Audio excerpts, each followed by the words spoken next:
Save. Okay. So, well, I've taught Sanskrit. I think it's wonderful that you'll have an interest, but just be aware of the enormous tapas involved in learning Sanskrit. And I don't know whether to say this or not, but I will say it just because Satyam, I've taught, I don't know, I'm not, I don't actually, I do teach Sanskrit, but I'm not sort of hired to teach Sanskrit. I've taught it many times. But whenever I've taught it, we start off with 20, 25 students. And then round about week 2 or 3, when we hit Sunday, that goes down to about 12.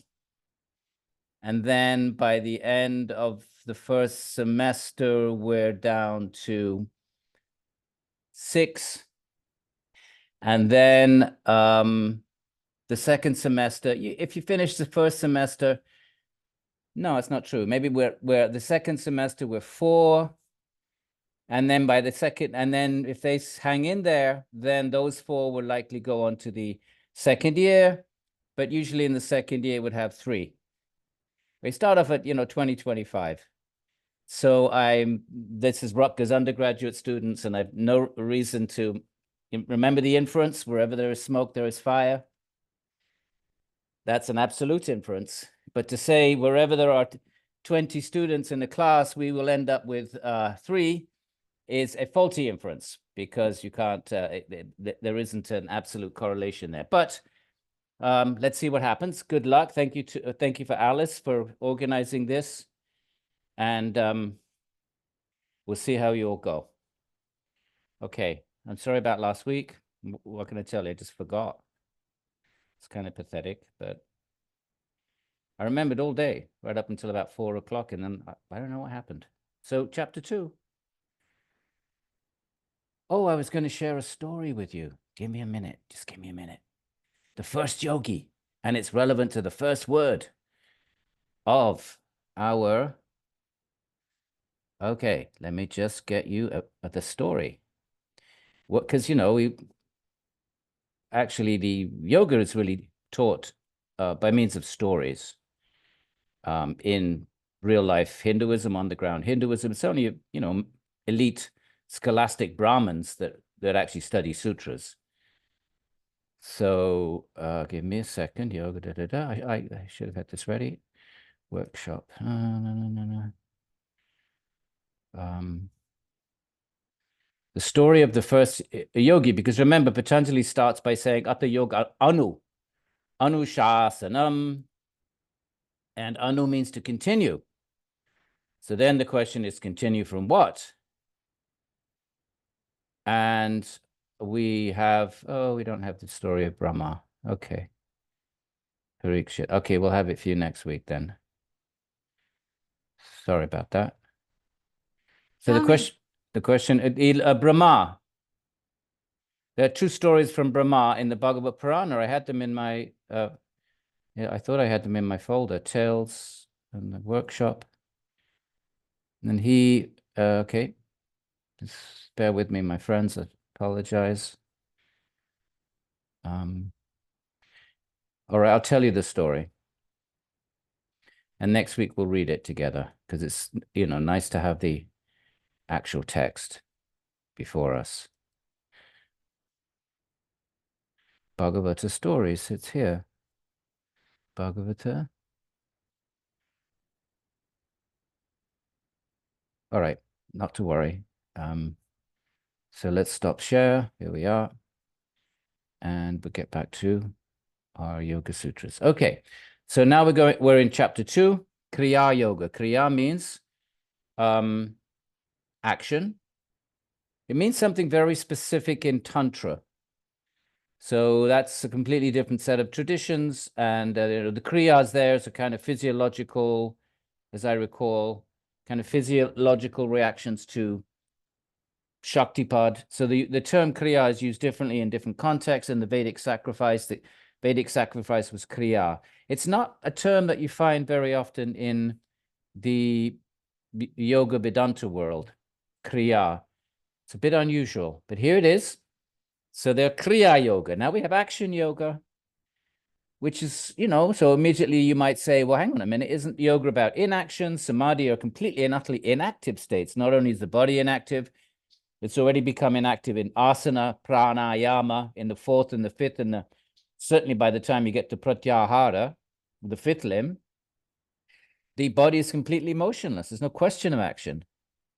So what are we doing actions for? Well, in order to actually be at all, to prepare ourselves in any sort of way to be able to actually seriously have a chance of entering into these samadhi states that we read about in the first chapter, we have to train the mind. We have to everything has to become pure. When this word purified, by the way, they do use it. It is a translation of a Sanskrit word. Shuddha means to make pure. So it's not a kind of a Western term, being re-equipped for yoga. It's a Sanskrit term. But it means to make, one way of thinking of it is to make the mind sattvic. So there are three things. Patanjali kicks off. How do we begin? Let's say we are interested in the yogic path. We study the first pada. We become inspired. We're suffering enough. We haven't found any other solutions. So we read the text. They inspire us. They offer us this vision of a perfect, blissful, or at least a state completely beyond suffering, of eternal, infinite, our real ultimate self. Let's say all of that makes sense and resonates with some deep-rooted samskaras, maybe some practices we did in the past life. Somehow or other, it feels familiar. It makes sense. And remember, all of this talk of feeling familiar, making sense, intuition, that's all wishy-washy language. It's all in the language of yoga psychology. These are samskaras. There's no magic. There's no fuzzy-wuzzy. There's no fuzzy-wuzzy talk. So if you feel connected to something, this is our kind of modern New Agey sort of vocabulary. But all of these proposals of feeling connected, or intuition, all of that, if we were to translate that into more specific psychological terminology, would be the language of samskaras. That we have samskaras, we may not remember them, especially if they're from past lives. So we may have samskaras in the past life where we, maybe did some yoga practice, maybe had made some progress along the path. And therefore, in this life, we don't remember those vividly, but we have that's where we get our feelings, our intuition, feeling connected. All this kind of talk is the product of, it's just a kind of a 21st century way of what the yogis would say is referring to past life samskaras. So there are actions that we have to do. And for whatever reason, Patanjali picks these three. The commentators say, well, they're the most important. I don't feel like they make a super convincing case as to why these three. I mean, obviously they're important. I mean, no, and I take that back. These are very important. How do you start? But there's no real explanation other than that, okay, these are important first steps. And we will see that they reoccur in the niyamas, the second limb, exactly the same three that we find listed here in Kriya Yoga. Exactly the same. These same three will be situated with two others in the second limb of yoga, the niyamas. So I think, yes, the first step is a little bit of tapaha. The first step in the yogic journey is austerity, my friends. Tapaha means vairagya, means to control the ragas. That's what it means, to control the senses. So if we want to be yogis, we should at least understand what the path demands. Eventually giving up all desires, all ragas. So we start to control how much we eat. We control how much we sleep. We control our sensual, we don't just let our senses drag us all over the high street, sampling this, sampling that. We try to control our senses rather than be controlled by them. Tup means, the tup it actually means it's to heat, actually. So if you do intense tapaha, you generate heat. And when we do chapter 3, when we meet again after we finish this series, You'll see a lot of the mystic powers, and they're attained by tapaha. In the 4th chapter, Patanjali has, the first verse says, how do you get the siddhis? And he mentions 5 things, and one of them is tapaha. So the great demons of ancient India, even the great demons, you don't have to be a yogi to attain siddhis. They're great demons, like Ravana of the Ramayana, who stole Sita. How on earth did he get that kind of power? He's just an Atman like you and I, with a chitta. How did he get that kind of power that no one could prevent him from disrupting the universe, not even the great devas? So they had to ask Vishnu to descend. How did he do it? Ekapada Hastasana for 1,000 years. And that generates tup. It's energy. And energy transforms. It's a force. There's forces in the universe. So one of them is the force generated by tapas. Right? Nobody knows where forces come from. In physics, we have forces. Nobody knows where they come from or why they're there. We just know what they do. So they're forces. So tapaha, the first thing is, for us, what does that mean? It is that willpower, the yatna, the vashikara samjna. Okay, let's go back to our Vairagya verse, because tapaha is what you do, and Vairagya is the state of mind. How do you get that Vairagya state of mind? From tapaha. So this is helpful for us. Let's go make connections. So Vairagya is how do you nirodha the mind? Abhyasa Vairagya Bhyam Tan Nirodha. So we go back to Vairagya and we see that how do you get Vairagya? So there we have Anubhuta, right memory, okay? Those are the 5 vrittis. And how do you get Vairagya?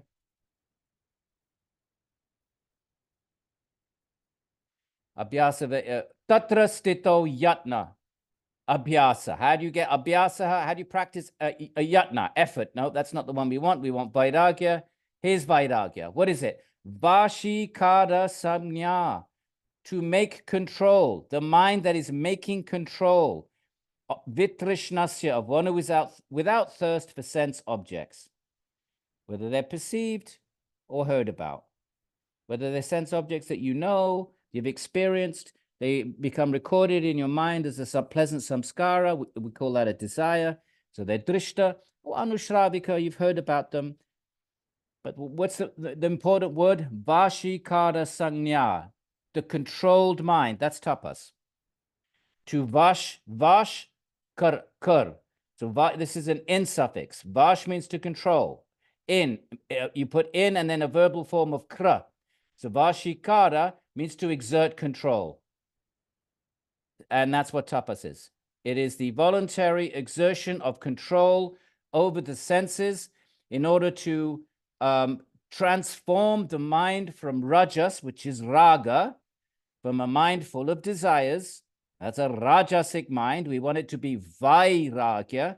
We want it to be without raga, without rajas. Why do we want it to be without rajas? Because we want it to be sattvic. So that if it's sattvic, then it cannot be something else. Well, what else could it be? It could be rajasic or tamasic. So if you want it to be sattvic, we have to vashikara samjna, exert control. We have to do tapaha, and then the mind becomes slowly becomes sattvic, and it's willpower. We've all changed our lives in various ways since we were children, and some of the changes we made involved tapas, whatever it was. I remember as a kid, we used to smoke cigarettes because that was the only way you could rebel in a British boarding school. That was the way you sort of exerted your resistance. You broke bounds. We had bounds, and then you broke bounds, and you went and smoked a ciggy. But then, of course, you got addicted, and that was that. There was tapas then. If those, so we've all had these little. We've all had episodes in our life where we've performed tapas for attaining some goal.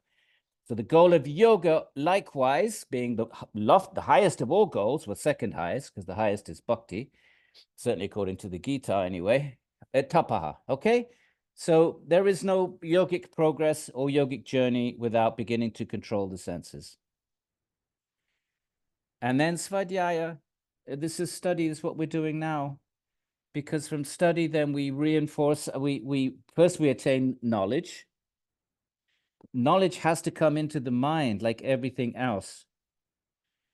The mind doesn't magically come up with the idea, oh, there's an Atman, let me seek it. No, it doesn't magically pop into the mind like that. It doesn't pop into the mind of animals or other creatures. It pops into the mind of humans. Why? Because their minds are sufficiently sattvic to receive it, but it still has to come in from the outside. Anything in the mind comes into the mind from the outside. It's just the circulation of energy. There's, matter is not created or destroyed. It just circulates around. So if matter is going to get into, remember, samskaras are material. If they go, if some, if I don't know, if dust is going to get into a room, it has to blow in from outside. So if ideas are going to be in the mind, they have to have gotten there from somewhere. They come in from the outside. Of course, you can make your own ideas, but even if you make up your own ideas, the ingredients of what you think of as your own ideas are bits and pieces of other ideas that came in from the outside. You put them together and you think, oh, I am creative. I am a genius. I come up with some new idea. No, there's no new ideas. They're just reformulated bits and pieces put together from other ideas which come in from the outside. So the idea that there is an Atman, the idea that we're suffering, who would have thought? I certainly didn't think it was when I was a kid in school trying to find happiness out there in samsara, or a young, before I headed over to India. I didn't think, it didn't seem obvious to me that everything is sarvam dukkam. What you'd be considered depressed if you walked around saying something like that. So therefore, svadhyaya then is the way that wisdom, viveka, it's not some magical state of mind. All right, wisdom is like anything else, has to be imported into the mind, and then the mind has to accommodate itself around those samskaras until it transforms itself such that those samskaras are dominant within it. That's a wise mind. It's not some different species of mind or category of mind, or it's kind of some enlightened being is somehow chosen in some sort of divine sort of way. Wisdom is cultivated. Wisdom simply means to see the world through the lens of the Upanishads, the Vedanta, the Bhakti traditions. In other words, to absorb those teachings, contemplate them so profoundly, so intensely, and so extensively that the mind becomes that. Your mind is what you want to make it. Right? So you can have the mind of a hedonist. You can have the mind of just a fanatic football fan. We can have any kind of mind we choose to have. So the yogi wants to have a mind that is conducive to the practice of yoga. So he needs to sort of import things into the mind that will assist in that project, and that's svadhyaya. We get information, we get teachings, we get stories of great exemplars, and svadhyaya. It fortifies our resolve, and you've got to do something with the mind. If you don't do svadhyaya, you're going to be reading some nonsense or watching some TV or some just sort of absolutely, or you'll be putting material into the mind that's absolutely useless in terms of its value at the moment of death. So svadhyaya, and I forgot to tell you the story of tapaha. So Brahma, first Kriya, okay, the tapaha is the first Kriya yoga. I have it. Do you want to bring it up on the screen? Thank you, Eleonora. Can you bring it up? Or make me host. Make you co-host. Share screen. Okay, I remember. I go into the participants. So I go into, okay, participants, and then I look for E dot. There she is, Eleonora. And then I say, what do I do? More. What do I do? Hide profile. Hope is the correct one. How do I make you co-host? We've done it before. Why can't I remember more? Mute, play, lock, enable. Okay. Oh, don't worry. Don't worry, Lenora. Everyone's going to get annoyed if I keep doing this. I'll just tell you the story. So Brahmaji, he's the first created being. Okay. So Brahma is the living entity from the previous cycle. I was just studying this morning about the big bounce, which is a serious position being taken by physicists. It sort of, was been around a few decades and went out of favor and now seems to be making income. But big bounce, that the universe at a certain point implodes into some kind of a black hole and then explodes back out again. That's actually the Puranic notion of cyclicality. You've all heard of cyclical creation. So that's interesting. Should we say a parallel anyway? So in the next cycle, all the entities that are not liberated from the previous cycle, they're put into some kind of tamasic state of hibernation. And from them all, the one that has the best karma, but didn't quite make it to liberation, in the next cycle becomes the first being. And he comes to, right? So he's Brahma, not Brahman, Brahma with the four heads. You see him on the iconography. You see a picture, usually up in the sky, even when the Buddha was born, that you see pictures of the Buddha's birth. They kept the Vedic gods. Of course, the Buddha was just part of Vedic culture. He was born a, Kshatriya warrior, prince in Bihar. So you see this four-headed figure. So Brahma comes to consciousness. Can you imagine? And he's the only being at that point. I guess all the other Atmans are still in a state of hibernation. They're still in a state of tamas, covered by tamas, like deep sleep. Can you imagine coming to consciousness? It's pitch dark. So you can't see anything. Your senses are there's no sense objects. You hadn't created yet. There's no sound. So how would you even know you had eyes and ears if there wasn't an object to trigger an impression? So can you imagine existentially coming to consciousness with no memory, meaning your memory is completely covered by tamas from the previous cycle, just as it is any birth, your previous births are covered. And he comes to consciousness, and there's two versions of the story. And one of them is he feels, so he has the sense of touch. He sees he's sitting on something, swaying, and it's a lotus. You've all seen the picture of Vishnu on the Karuna ocean, and the big stem coming out of his navel, and there's a lotus, and Brahma sitting there. You might, if you haven't seen it, you'll see it. You'll run into it at some point. So he tries to climb down the stem to try to understand where am I? He doesn't even know who he is. Can you imagine how totally paranoid that would be? And of course, he can't reach Vishnu. It's a bit like Nebuchadnezzar in the Bible, trying to build a stairway to heaven. You cannot attain God by your brute effort. So Nebuchadnezzar, I don't know if I'm pronouncing that right, couldn't do it with his stairway. And neither could Brahma climbing down to see what is the origin of this lotus. He climbs back up, doesn't know what to do, realizes, okay, here's how it's connected. This way is the first yogi. His mind is useless. Realizes that his mind, and he's the most intelligent being in the universe. He creates all other forms. And he has a prakritic body, but it's made of pure buddhi. The Devas' bodies are not made of gross prakriti. They're made of sattvic prakriti. So if you were to ask an ancient Indian, well, why can't we see the gods? They would say, well, because your senses are gross. Just like, the ants can't see us.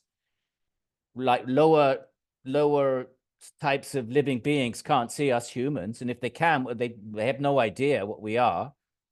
So in the same way, they would say that we cannot see the gods because the gods' forms are made of sattva, and our eyes can only see gross, are karmically eligible to see gross bodies. In any event, here's a body made of pure buddhi.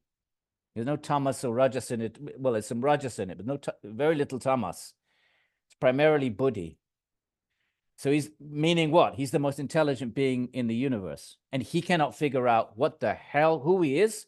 See, but because the information has to come from the outside, my friends. most intelligent being in the universe, whose body is made of intelligence itself, doesn't have a clue about anything.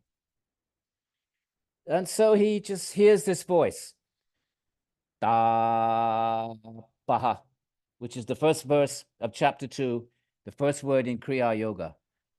And you know, the text says he heard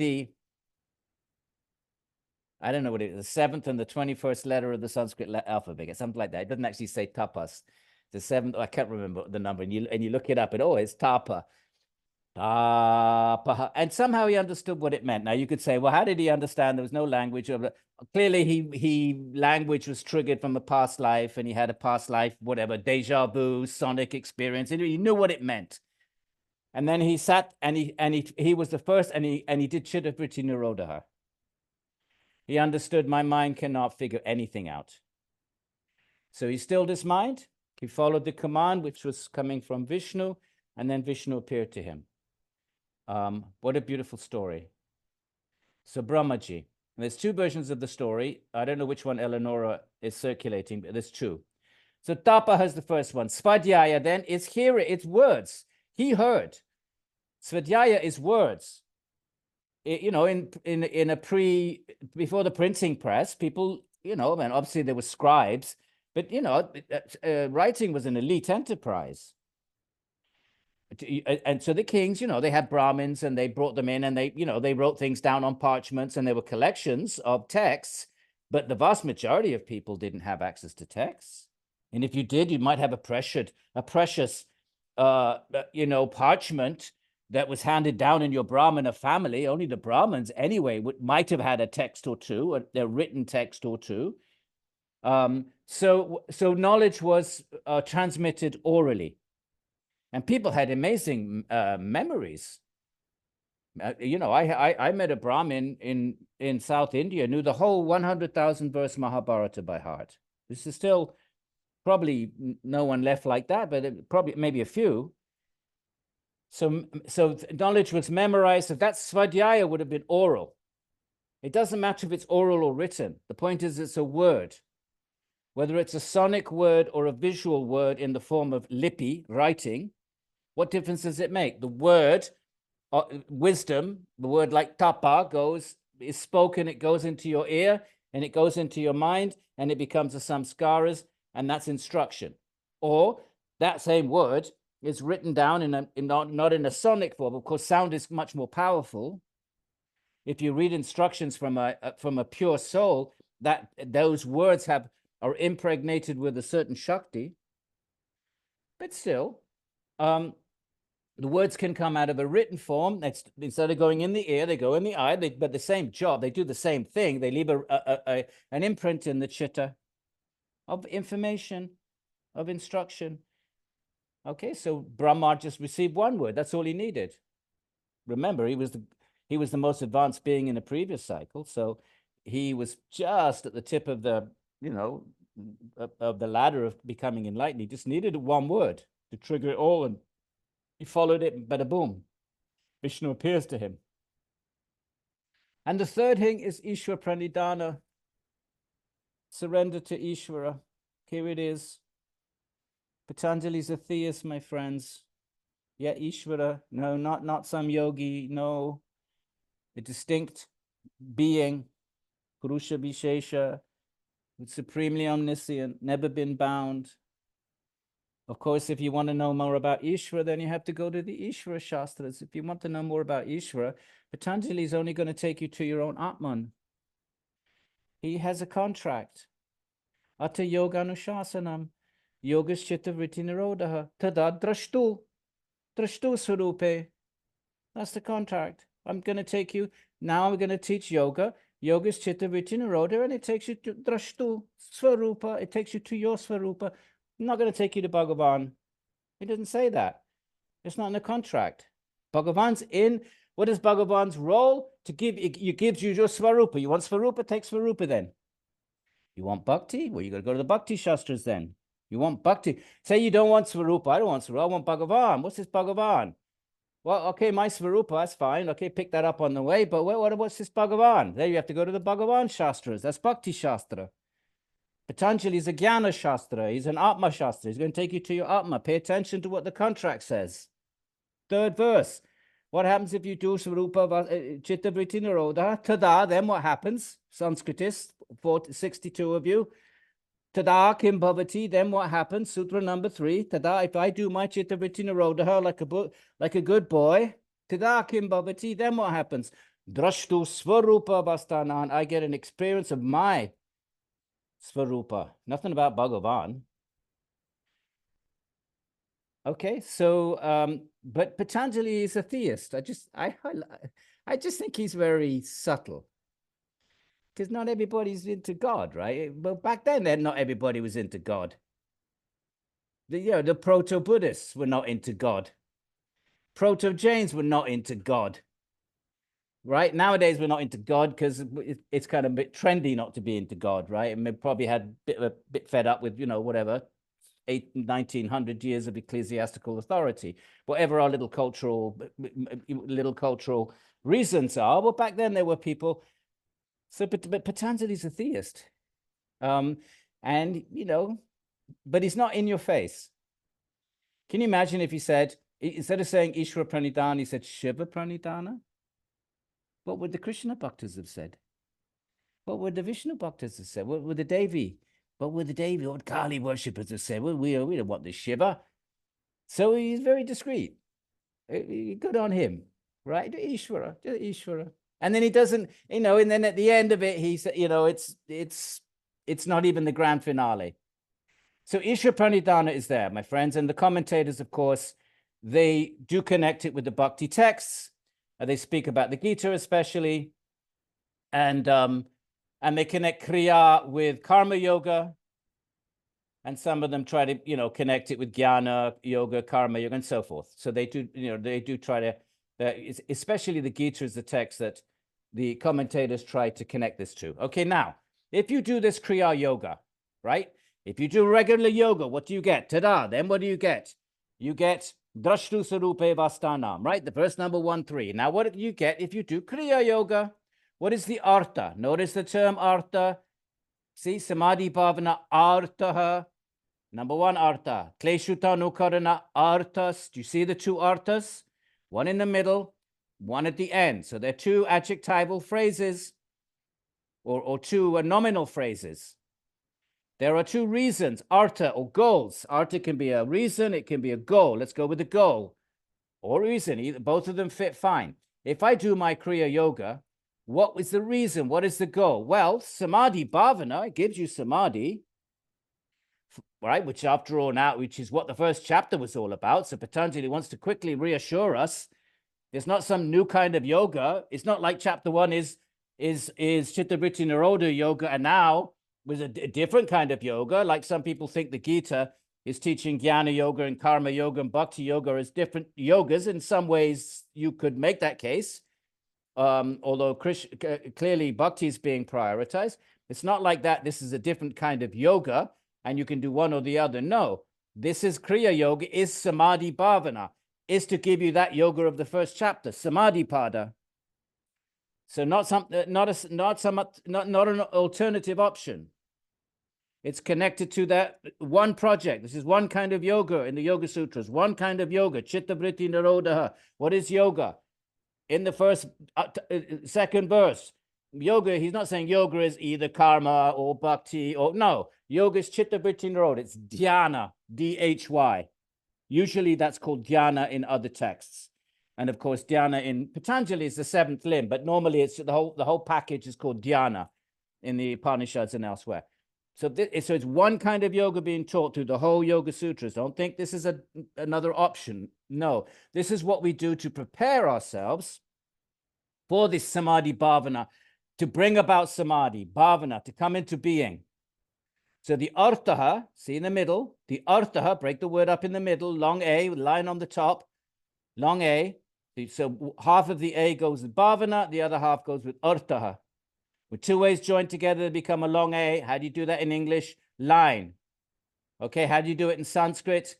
In Sanskrit, you have this Samadhi Bhavana here, this line here, this artha. So it's Samadhi, that long A, Bhavana, but that A is actually two short A's. And now we got 62 people doing Sanskrit. Ha ha ha ha. So samadhi, let's see how many we've got next week. Okay. So samadhi, okay, that's number one artaha. Now, the second artaha, though, before we can samadhi bhavana, bring about samadhi, we got the klesha tanu karana. So the second, the tanu karana is to make weak the kleshas. Tanu karana. Karana is from kra, like you get karma and kriya. These are nominal forms of the root kra. So karanartahas. I'm probably going to retire in 2 years, and maybe I really will do a Sanskrit course. But those 60 of you that signed up, keep going, keep going, keep going. Don't give up, because I might not.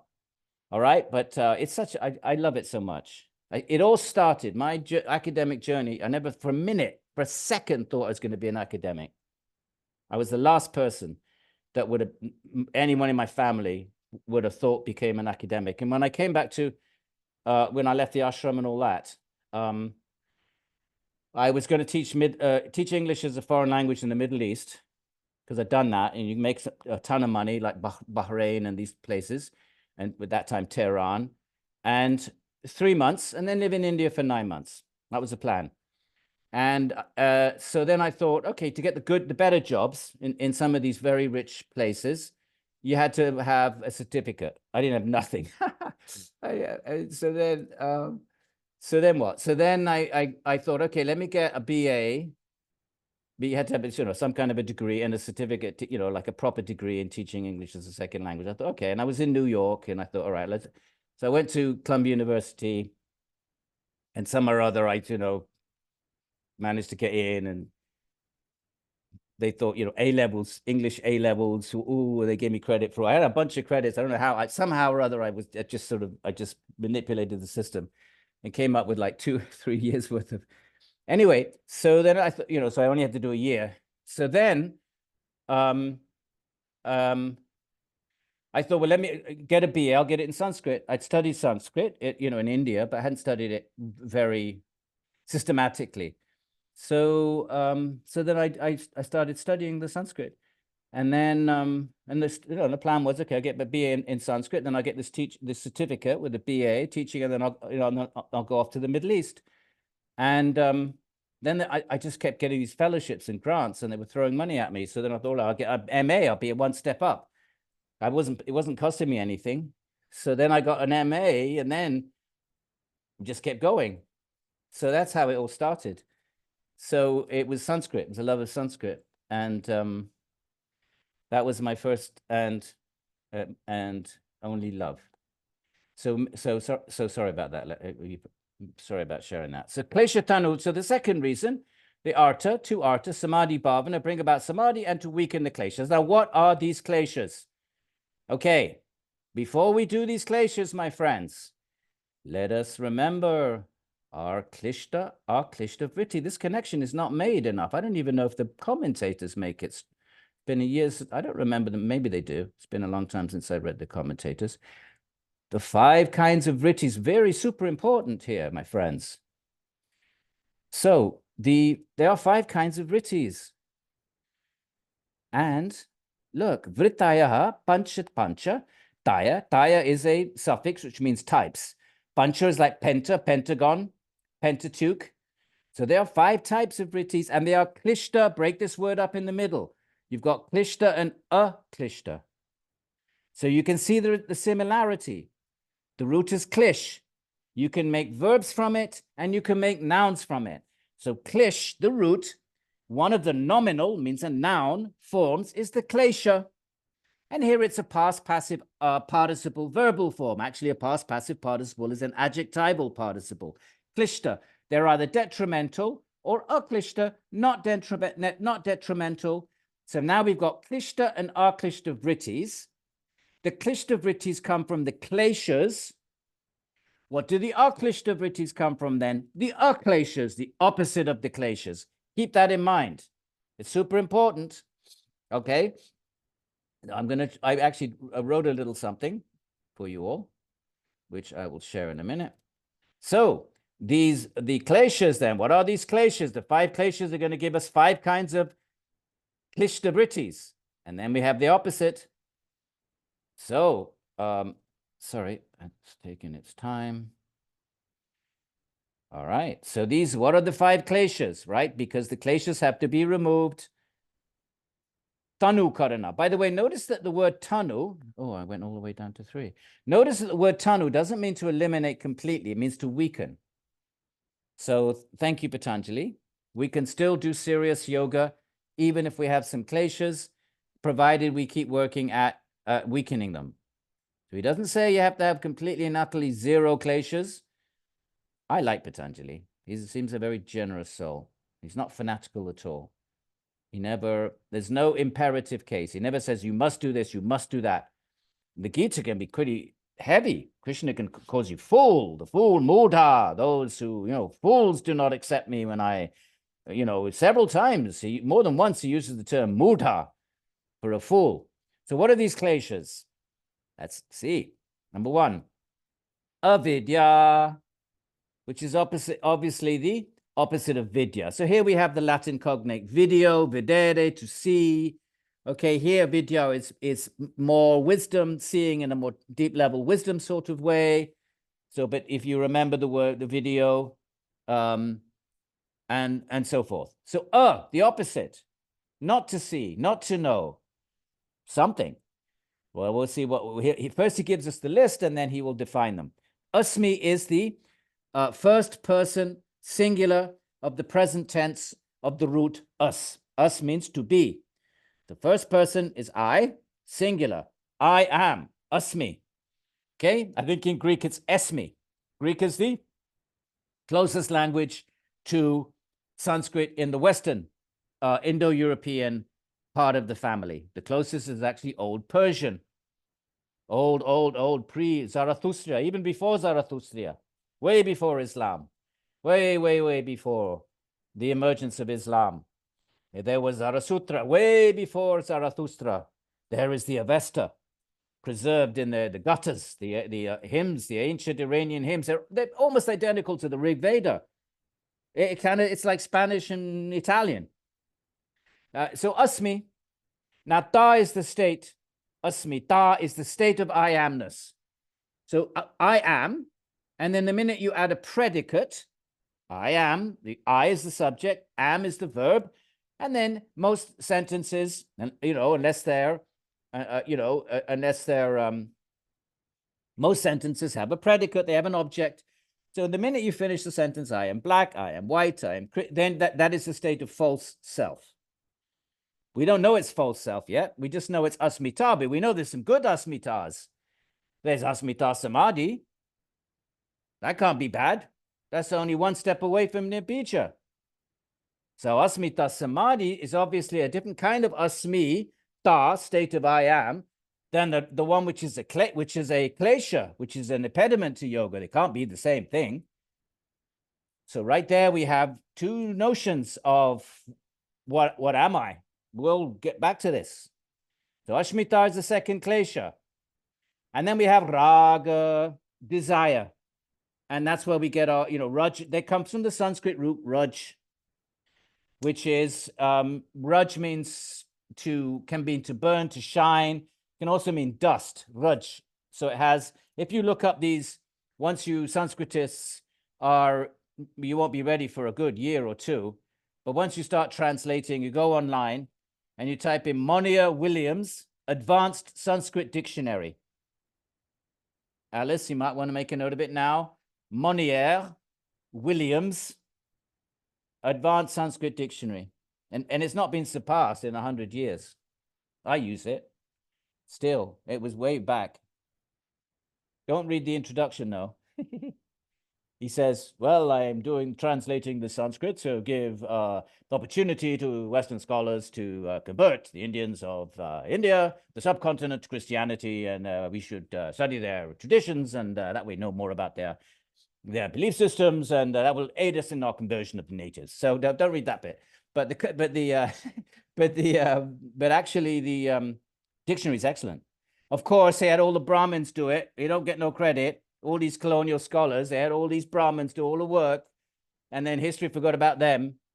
So, you know, Monia Williams gets his name on the front cover, but I'm sure he had a whole team of people helping him in that endeavor. So if you look up in Monia Williams, the word Raj, the Sanskrit root, then you'll get all, you know, then they'll give you some of the various derivatives, nominal, noun forms, and verbal forms. So raga is one coming from Raj. So we raga, here it is, and rajas, one of the three gunas. And then dvesha, bit like klesha, dvesha is an aversion. And abhiniveshaha, a bit of an unusual word. Well, not that unusual, which is clinging to life. These are the kleshas. So let's put this together then. Kriya yoga, right? These three things. Tapaha, when we start to control our senses. Tapaha means to control the senses. The eye, the ear, the nose, the five senses. Control the sensual, objects of the senses that we control the contact of the senses with the sense objects.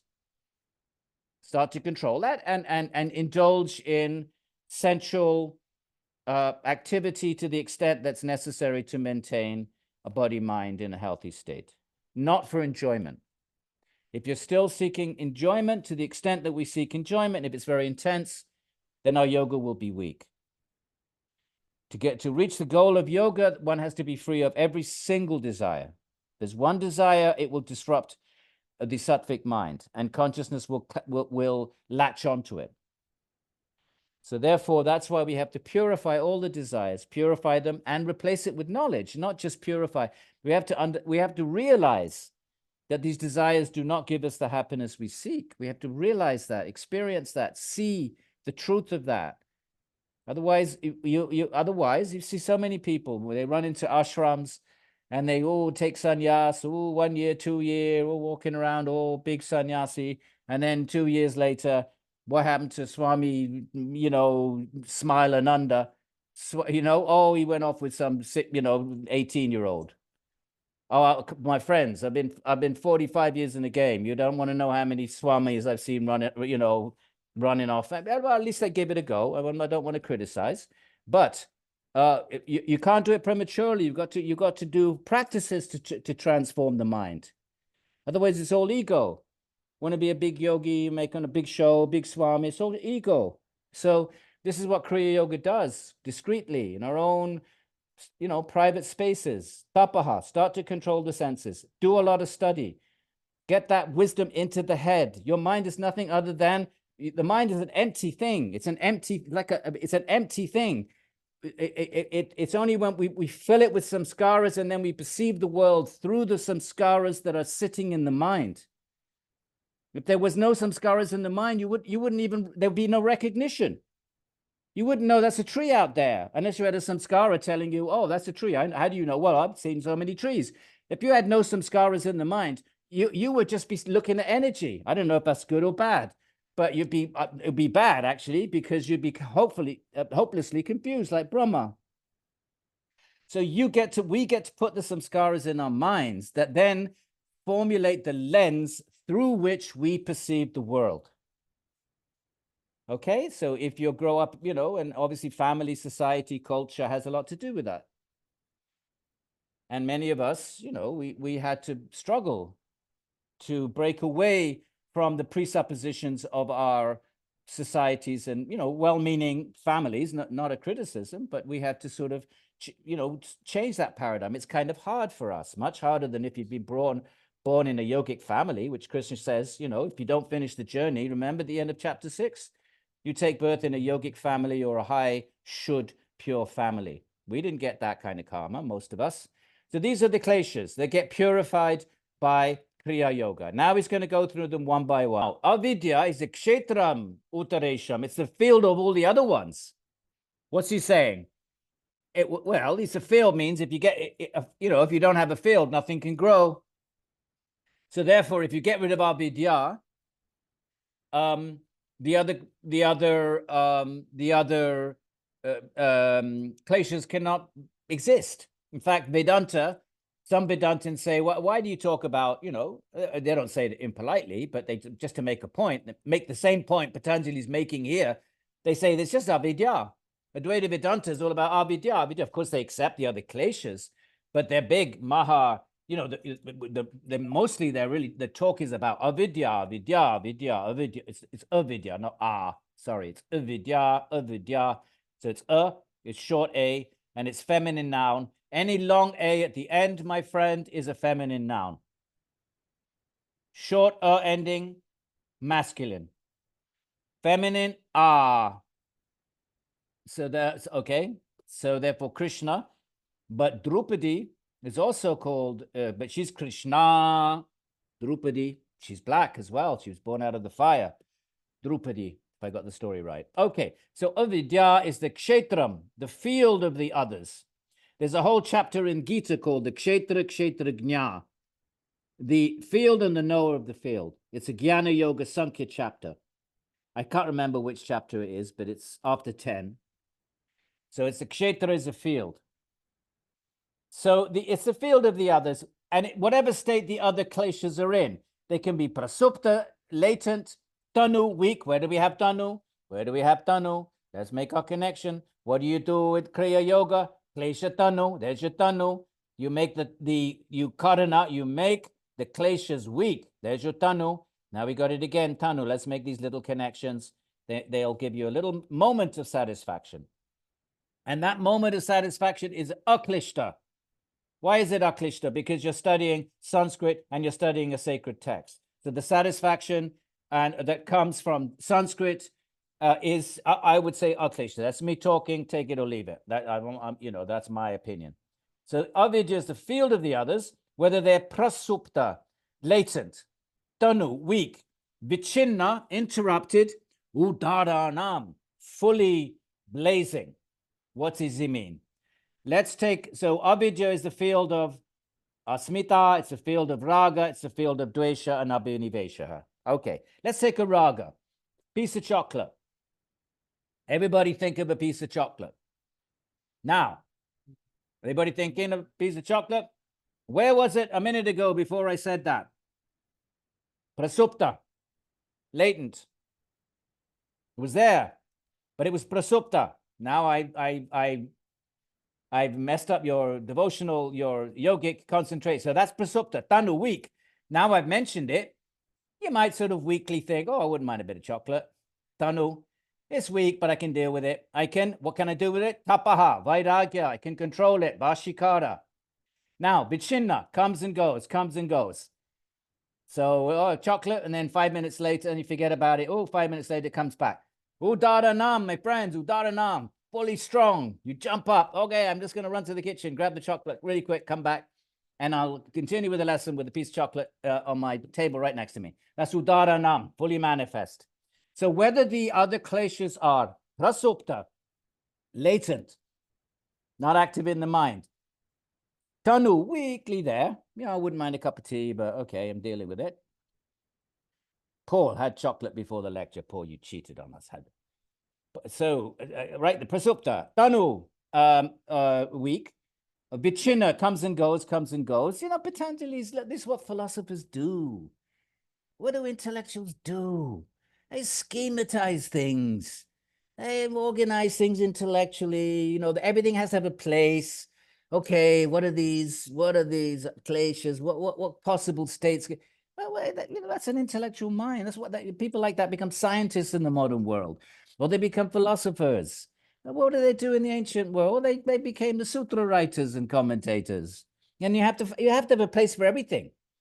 You have to have a place for everything.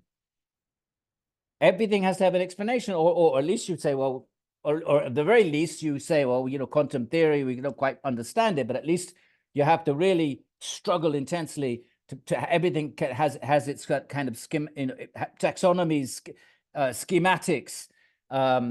Is the way an intellectual mind works. It has to have an explanation and a place for everything. So there's these four. What are you going to do? These four types, four states of the kleshas. Now he's going to define them one by one. What is this avidya? It is vikyate, the idea, or the belief, or the impression, a mental state that takes the self.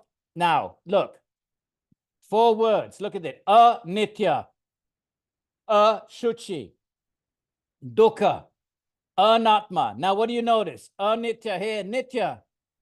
Look at 1 and 4. Sorry, 1 and 5, 2 and 6, 3 and 7, and 4 and 8. So anitya, nitya, shuchi, ashuchi, shuchi, dukkha, sukha. It is a negator. So the first 2 are negators. Anitya, ashuchi negate nitya, shuchi. But du is also the opposite of su. But it's not quite a negator. Du is something bad. And su is something good. So you could put it onto anything. So a bad smell is duganda. Nice smell is suganda. So du, like for example, in the Mahabharata, let me pronounce that properly. Now we've got 62 budding Sanskritists. Mahabharata, all of the Kurus are du. I don't know why their mom called them du. Duryodhana, Dushasana. What kind of a mother would call a kid du? Well, it's an epic, but so they're all 100, but the Kuru brothers are all du. So that's bad. Originally, the word meant a ka is a very old Vedic word. And a ka was suspension, the axle of a cart. So you can imagine on the old roads in ancient times. So if you had good axle, it was a sukha. And if you had a crummy, a lousy axle, it was dukkha. So you can imagine if you were on an old rickety old cart and it was really the axles were no good, your journey would be dukkha. How was your journey? Oh, dukkha. I had a lousy axle. Or how did somebody else? Oh, I was sukha. I had a good axle. And then the word then just sort of from that origin, which if you look at the etymologies of words, they're quite fascinating. So then it becomes just happiness and distress. Sukha, dukkha. Okay. And why we're doing this? Gita. Here, Ragadvesha. Ragadvesha. Look at it. Ragadvesha viyuktastu. Vishayan indrayascharan. When the raga and dveshas are controlled, Vishayan indrayascharam, even though wandering in the objects of the senses, meaning in the world out there, Atma Vaishar, where are we? So there's your Ragadvesha in the Gita. You'll see it in 264. So sometimes we can make these little, I'm not very good at doing this. So let me go over there. Oh, forget it. I'm just gonna. Okay, forget it. Okay, there's your Ragadvesha. See it? 264. So Make it smaller. The Gita is the agenda of the Gita is not Chittavritti Nirodha. It wants to teach Arjuna how to be in the world and act in the world, and Krishna, but you still have to do Ragadvesha. But Krishna is saying you don't have to go to the forest for that. The real sannyasi is somebody that, I don't know how to do this, but I'll forget it. Right? But there's your Ragadvesha. What you have to give up is desire for the fruit. You don't have to give up action. And that, of course, is the teaching of Karma Yoga in the Bhagavad Gita. But there's your Ragadvesha. Okay. Now, so now we have an adjectival phrase. We have 4 words, the complete opposite of the next 4 words. So anitya is the opposite of nitya. Ashuchi is the opposite of shuchi. Dukkha, I just explained, is the opposite of sukha. And anatmasu is the opposite of atma. Okay? So Sanskrit is the negator. But if a word begins in a vowel, you can't have atman, then you put an n. So atman. Or if you want to say there is no God, ishvara. So you can put on any noun if it begins with a consonant, and you negate that noun. Vidya, we just had avidya. Klishta, aklishta. But if that noun that you wish to negate begins with a vowel already, especially an a vowel, then instead of an a, you put un. So here you have anatma, atma. So what is this avidya? It is the idea, thinking, believing the self to be the non-self. What's the self? Chitti Shakti. It's pure consciousness. What is the non-self? The body-mind. Believing happiness to be really suffering. What we take to be happiness, our little Kodak moments, our little Ben and Jerry's, our cappuccinos, our, pizzas with, with shiitake mushrooms, my friends, and fresh basil. We think that's happiness, but it's dukkha. Because why? Adyantavanta kunteya nate shuramate Buddha, Krishna says, because they have a beginning and an end. All right, so therefore, ignorance is the idea that takes the self to be the non-self, that sees the self in the non-self, that takes happiness to be, what's really suffering, that takes to be pure what is impure. This body's impure in a certain way, right? If you peel off the first layer of skin, you become a monster. You become grotesque. People run away from you. If you take out all the fluids from your body, your guts, and all your excrements and your bodily fluids, it's just, most people anyway. You have to be careful nowadays to say, but most people would find that rather, that we consider it to be impure, wouldn't we? And that's why we have, toilets, and we have places which are separated from other eating areas and living areas. So we take pure, and that the whole body is like that from a yogic point of view. We have to work very hard to keep it pure. We have to wash it and so forth. And we take the eternal to be the non-eternal. The body is not eternal. So what's ignorance? It's to think we're body-mind. What are we really? We're the pure, eternal, blissful soul. And what do we think we are? We think we're these not eternal, not pure, pain-bearing, non-body and mind, the not self, the anatma. What is the not self? The body mind is the not self. And then why is it dukkha? Because we get sick, we get injured, and we get old, and then we die. So, and it's impure in the sense that the body, it's kind of gross if the minute you stop paying attention to it and stop controlling it, the obnoxiousness pours out of the body. So if you think about it very carefully, and anitya. Okay, so that's ignorance, to take the body and the mind to be the self. And once you've done that, once you've made that move, then what's asmita? What's ego? It's just a reification. It's just a continuation of that ignorance. It's an extension of it. Once I take the self to be, I think I'm body-mind, which is not myself. My real self is the Atman. Once I've made that step, then in every birth, I have a very particular body-mind. It changes from birth to birth. So now I think I'm a Caucasian male, whatever I think I am. So what is it? How does he put it? Drig, the seer, he likes this word. He likes this word. What's the goal of yoga? What is the goal of yoga? Right? Here. What's the goal of yoga? If you chitta vritti nirodha, what happens? The drashtuhu, the seer. It's the same. Drik is just a nominative singular. Well, you can have drashtra. Drik is just another form of the same root, drish, to see. Okay, so the seer here, it's the genitive, uhu.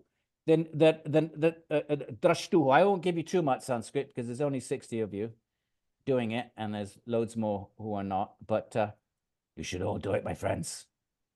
Come on. What do you want? Dementia, senility, or Sanskrit? That's the choice. That's it. There's no middle path. There's no middle path. We either will become senile, merrily, in old age, or we learn Sanskrit. That keeps your brain active, my friends. Give it a go. So the seer, the drik, what is this asmita? the Siya and the Darshana Shaktis. The Shaktis, you know what Shakti is. The Shaktis, the powers of sight. What are the powers of sight? The Karmendriyas, the Gyanendriyas and the Karmendriyas. Well, specifically the Gyanendriyas are the powers of sight. Now, those Gyanendriyas, sometimes they're called Indriyas, sometimes they're called Shaktis, sometimes they're called Pranas. Those 10 things, right? You've got the Karmendriyas, which are the Indriyas, the instruments that allow you to function. They're mechanistic. They're the legs, the arms, the anus, the genital, and the tongue in the sense of eating, in the sense of speech, rather. Those are the karmendriyas. They allow you to do work in the world, to do your karma, to act in the world, either yogically or bogically. That's your free will. But you need instruments to enact your free will. You need equipment. So therefore, you receive a body. And that body has these 5 karmendriyas.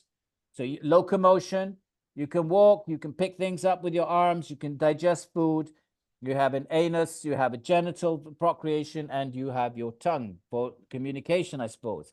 Then you have your gyanendriyas, which is how you receive knowledge.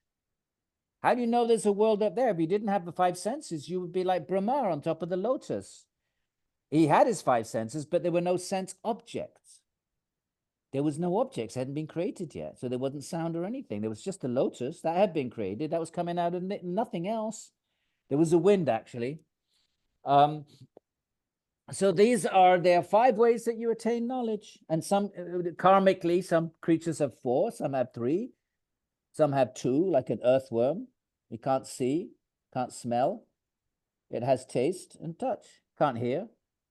It's karma. Trees have only 1. Who was that yawning? That was a big old yawn. Did you all hear that? Oh, you'd have to mute everybody. You talk. Okay. All right. Good. Okay, so where were we? All right, here we are. So now what is this ego? So now we have the seer. And we have instruments. Now, clearly, there's a distinction between the instrument and the user of the instrument. So there are 10 instruments, but he's talking about probably the 5, the Gyanendriyas. Now, they're external. They're part of the gross body and the subtle body. The pranas are part of the subtle body, and then the gross body actually has the instruments of eye, ear, nose, and touch. The whole body is touch. It's skin. So these are they have shaktis. What is Shakti? The word Shak means to enable, to allow something to happen. Shakti. So Shak is, like we've had this before. Remember in Hindi, maine kar sakta hu. I'm not able to do something. Aap kar sakte hain. Can you do something? Do you have the power? Kar sakte hain. Right? So the same word in Hindi goes back to this word Shak, which means to have the ability, but it has more of a sense of power. So these pranas, the pranas are subtle energies, which maybe science could encounter them one day. In principle, it should be possible. But anyway, they're material, so they're not beyond the reach of empirical science if they're there. But the subtle physiology claims that there are these 10 pranas, which Sankhya calls indriyas, and which sometimes are called shaktis.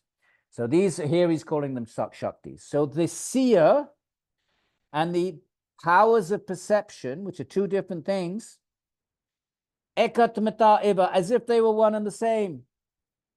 We think we're the body. The body is an instrument. The mind is an instrument. It powered by subtle energies called pranas, subtle forces, 1 to each sense. So to think, it's just an extension of avidya, a little bit more specific, because our darshana shaktis, each species has different darshana shaktis. The dog has a seeing shakti more than we do. They smell better than we do. Vultures see better. So their shaktis, they may have individual shaktis that surpass the human shaktis in various sensual areas. But we have manasa shakti. buddhi shakti, which surpasses that of the animals. But these are all just karmically temporary. The animal will become a human, we will become an animal. And our shakti, our subtle body, then reconfigures itself karmically to accommodate whatever karmic requirements need to be accounted for and experienced. But to think, whatever these darshana shaktis are, whether you're a dog or you're a tree or you're a bug or a human, to think that the seer, which of course is just pure consciousness, chitti shakti, there you have it, chitti shakti, in other words, shakti. The chitti shakti is the word for consciousness, not chitta with a double T. No, no, no, no. The chitta with a chitta vritti nirodha, two T's. Don't get that confused with one T, my friends. Completely and utterly different word. So that what is the seer? What is the shakti? What does he have? Some shakti? He has no shakti. Can't do anything. What's the shakti of the Atman then? Chitti shakti, has the power of consciousness. That shakti, chitti shakti, enables the Atman to be conscious, and that's the difference between matter and spirit. And yoga is quintessentially dualistic metaphysically. There must be a substance that underpins the quality of awareness. It's dualism, classical dualism, making a comeback in the philosophy of religion, and we hope will make greater inroads. Got some good folks here at Rutgers working on substance dualism. Okay, so to think that the seer and the powers of sight, to think they're the same, they're not. I always like to give some of you have heard me give this little story. Forgive me if you have. Imagine you're a deep sea diver, or a spaceman for that matter. Imagine you got out of Apollo, whatever, what was it, Apollo 11? It splashes in the ocean, Apollo 5, can't remember. And then the US, the Coast Guard comes, oh, well done, came back from the moon, and they pull you out of the spacecraft, and you get on the craft, and then they say, okay, you can take your outfit off now. You don't need to wear that big, heavy, clumsy space outfit. And you say, what are you talking about? What outfit? You say, oh, you're wearing the spacesuit. No, what do you mean? It's me. That's what he's saying. To confuse the seer and that spacesuit is an instrument. It has a shakti. It allows the spaceman to communicate through a little microphone, to breathe, recycled oxygen, whatever it is. It has its shaktis. It's designed to enable the spaceman to function in a certain environment. To think that the seer or the being and the suit, the instruments of perception are the same thing. We would think the person was a bit mad. They wouldn't want to take off their spacesuit, and they think, no, how can I take it off? It's who I am. Well, that's what we are, from the yogic point of view, a bit mad. One of the words for avidya is moha, madness, illusion, moha. My daughter's called Mohini. Don't tell her that. But then moha is another meaning, which means the enchantress. It's an incarnation of Vishnu who enchants all the demons. But actually, moha means the bewilderer. It can also mean the enchantress. I tell her it means the enchantress. That's a nice word, enchantress. But really, it means the moha. Moha is another word for avidya. I'm still waiting for her to say, Dad, why do you give me such a weird name? She hasn't yet. She's 23, so we may be good to go. Okay. Now, so that's the second. So, okay, what's raga? Sukha, the pursuit of happiness. You can either take it as the flowing after happiness, or you can say it's anushayi. It's sort of dependent on happiness. What does this mean? What is happiness? How do we know what is happiness? How do we know? We don't randomly say this thing is happiness. No, happiness is memory. When we pursue happiness, right? Raga is something you pursue. It's a desire that impels action. All right. Now, why do we pursue one thing and believe it to be that it will give me happiness? Because we have a memory of it. We have a memory of it. In the past, it gave me happiness. Right. Let's go back to our Ben and Jerry ice cream. All right. I had this nice flavor, caramel, walnuts or something. Very nice. I had it a few times and I have a memory of it. And then I maybe I'm in the supermarket and walk past, you know, and I see it and it triggers that memory. And that memory, because it's pleasant, what's the difference between a memory and a desire? Nothing. The desire just has it's a certain Shakti. Most memories don't have that Shakti. If I put my keys down on the table, there's no Shakti there. I pick them up. There's no Shakti there. You know, I'm not feeling impelled. Oh, put your keys on the table. Pick them up again. Put them down. Pick them up. Oh, that was so nice. That'd be weird. No. So what's the difference between a desire and just a random sort of useless memory, right? Like walking up the stairs and I make a left of the bathroom. I know where the bathroom is. Make a left. There's no Shakti on me. But when an experience, right, it comes from experience. I walk up the stairs, I experience making a left. That's an experience. It gets recorded. So my Ben and Jerry ice cream is not different in a psychological, metaphysical sort of way. I have my ice cream, but that memory has a Shakti, which impels me or puts a lot of pressure on me. I have to do tapaha on it to resist it. If I want to be vairagya, let's use our language. So that memory of the Ben and Jerry ice cream has a Shakti. And that Shakti is to reenact, to reindulge. It was good in the past, then it will be good today. And that's a raga. It's the pursuit of happiness. And what is happiness? Nothing other than pleasant memories that we wish to recreate and re-experience. And Dvesha is the same. It's dukkha anushai. One is sukha anushai, dukkha anushai. As a raga impels you to pursue something, a dvesha impels you to avoid something because it was because of a negative memory. Psychological principle is exactly the same. They're both memories of experiences. One is pleasant, you wish to re-experience, recreate, and the other is unpleasant. Okay, these are the kleshas, my friends, and abhiniveshaha. This clinging, it's clinging to life, but it's the commentators are very clear. It's really fear of death. Why do we cling to life? Because we think we are the body minds. And then the body gets threatened. And because we, and because we think we're body minds, when it gets threatened, we think we will cease to be. Nobody wants to cease to be, although some people want to commit suicide. I had a message this morning from somebody who expressed something like that. But so don't do it, my friends. No, don't. If things are bad, don't do it, because the subtle body, if you commit suicide, you solve nothing. Whatever pain you have in your mind, your mind leaves the body. You kill the body. That mind now, with the same pain, now goes into a disembodied state. With the same, whatever that suffering was, that drives someone to suicide.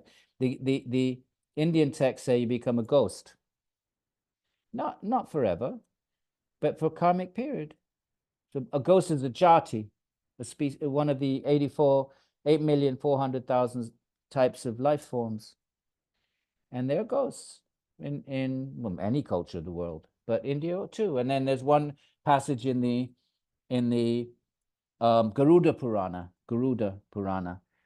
and there are 3 ghosts, and they're having a conversation, and then there's a discussion: how did you become a ghost? And it says, one committed suicide, one died under intoxication, which is very interesting because most people in hospital are actually dying under intoxication. I don't know what that means. I don't know how to, if the Purana, if we want to take the Purana as providing information that may be true, I don't know. But if it's true, then most intoxication. So I don't know how that works with most people have the strip feed, that keeps them calm because you can't breathe, you choke up and stuff. At the moment, in the last period of life, to try to ease that. It's a kind of, my father never wanted it. He was a Brit, it was a Second World War, all of that. No, but they made him do it in the end. And it makes you peaceful. So I don't know how that works. And the third, you can tell the Brahmin is writing the Purana. Guess what the third one is? He says, okay, suicide. And then he says, oh, that if you die under intoxication, you become a ghost. Then he goes, if you sleep with the guru's wife, he slipped that one in. Can you imagine?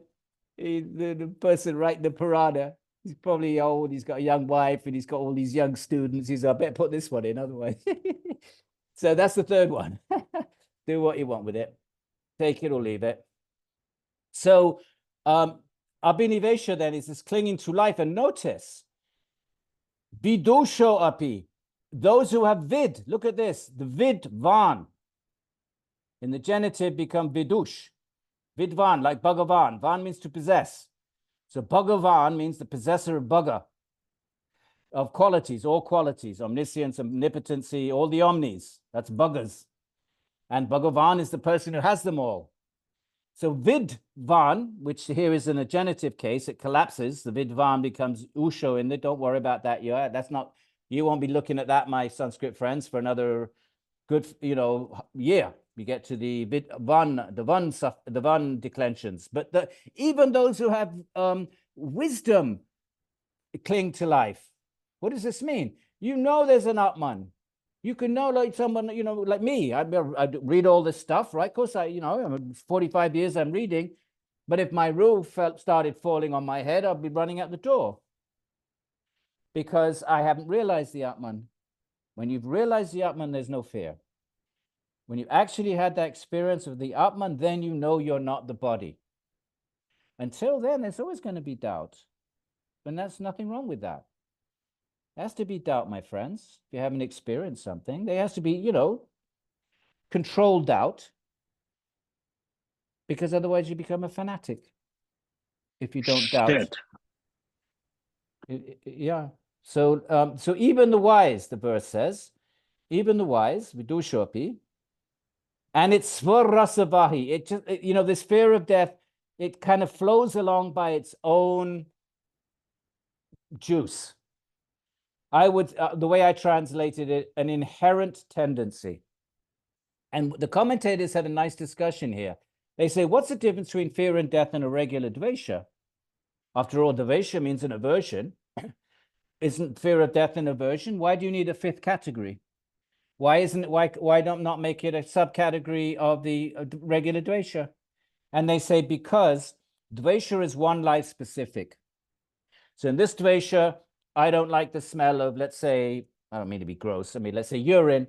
But if I'm a dog, I have a raga for that smell. I like it. So that dvesha for one thing in one life could be a raga in another life. Fear of death pervades all creatures. It's not body life specific. And then they say, well, we just said that ragas and dveshas are memories. What did we just say? The raga is you're pursuing, it's a desire, which is a pleasant memory that then puts pressure on you the next day to re-experience, and dvesha is the same. What kind of a memory is fear of death? And they say it's actually the accumulated memory of unlimited, beginningless past life deaths, which are all latent in the subconscious, mostly unpleasant. You might have a occasional nice death. The elephant wanders off into the jungle and just sort of, I don't think so. I think that the elephant's lying there dying and the jackals are already tearing its eyes out. Most deaths are pretty unpleasant, my friends. Even humans. Now we try to make them, we try to make them pleasant at the end. I don't know what cost, though, if it's true that if you die. Anyway, let's keep to the point. So the fear of death is not the same as a regular dvesha, which is kind of specific to one life. And they have a dvesha for a particular thing because of an experience in that life. The fear of death is experience of infinite past deaths, all latent, but they're still in the subconscious. And therefore, some people might have a vivid past life recollection, but for the most part, no, we don't remember them, but they're there. They're real things with shaktis. And those accumulated shaktis, even though they're covered by tamas, because they're past life, exert a little bit of shakti, which is the abhinivesha, the fear of death.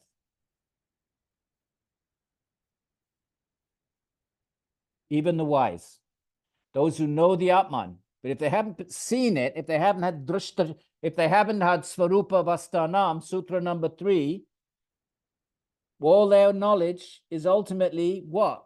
Samskaras in the mind. Samskaras in the mind. Might be immensely learned. Learning is not enlightenment, my friends. And so then you know, when death really comes, those samskaras in the mind, they're going to help, but it's still going to be gritting you. It's still going to be like, you know, there's still going to be some abhinivesha there, that last moment, unless you perceive the Atman. It's all about the moment of death, my friends, the great transit, as the Upanishads say. Okay, so now these kleshas are sukshmaha, they're subtle, right? They're subtle samskaras, they're subtle, they're in the mind, all samskaras are subtle. And, oh God, there we are. They're all subtle. We'll get rid of this thing here. I won't go. Put that up there. So they're sukshma. Sukshma. By the way, one of the names of the subtle body is Shukshma Sharira. The subtle body is sometimes called the Antakarana, sometimes called the Linga, and it's called the Shukshma Sharira. But anyway, Shukshma just means subtle, and the opposite is Stula, Stula, gross. Not stool, but similar. I don't think it's cognate. Maybe it is. I don't think it is, but it could be stool and stula. But anyway, when are they destroyed? The kleshas, pratiprasava, when the mind goes back into prakriti, into its matrix. When does that happen? When does the mind go back to prakriti? Once. That's after you become liberated. The body goes back to prakriti at the end of every life, not the subtle body, not the shukshma sharira, because otherwise there would be no karmic, what would keep your karma, your memories are all in the subtle bodies. And the memories are of your actions, which are then bound to the reactions, bandhana. So where is that bondage tethered? It's tethered in the subtle body. So, therefore, when does the subtle body go back? When are you liberated from that? Once. And when you attain that sarupa vastanam, that's it. You live out the rest of that life because the karma has already been activated at the moment of birth. I'm just going to throw a log in the fire.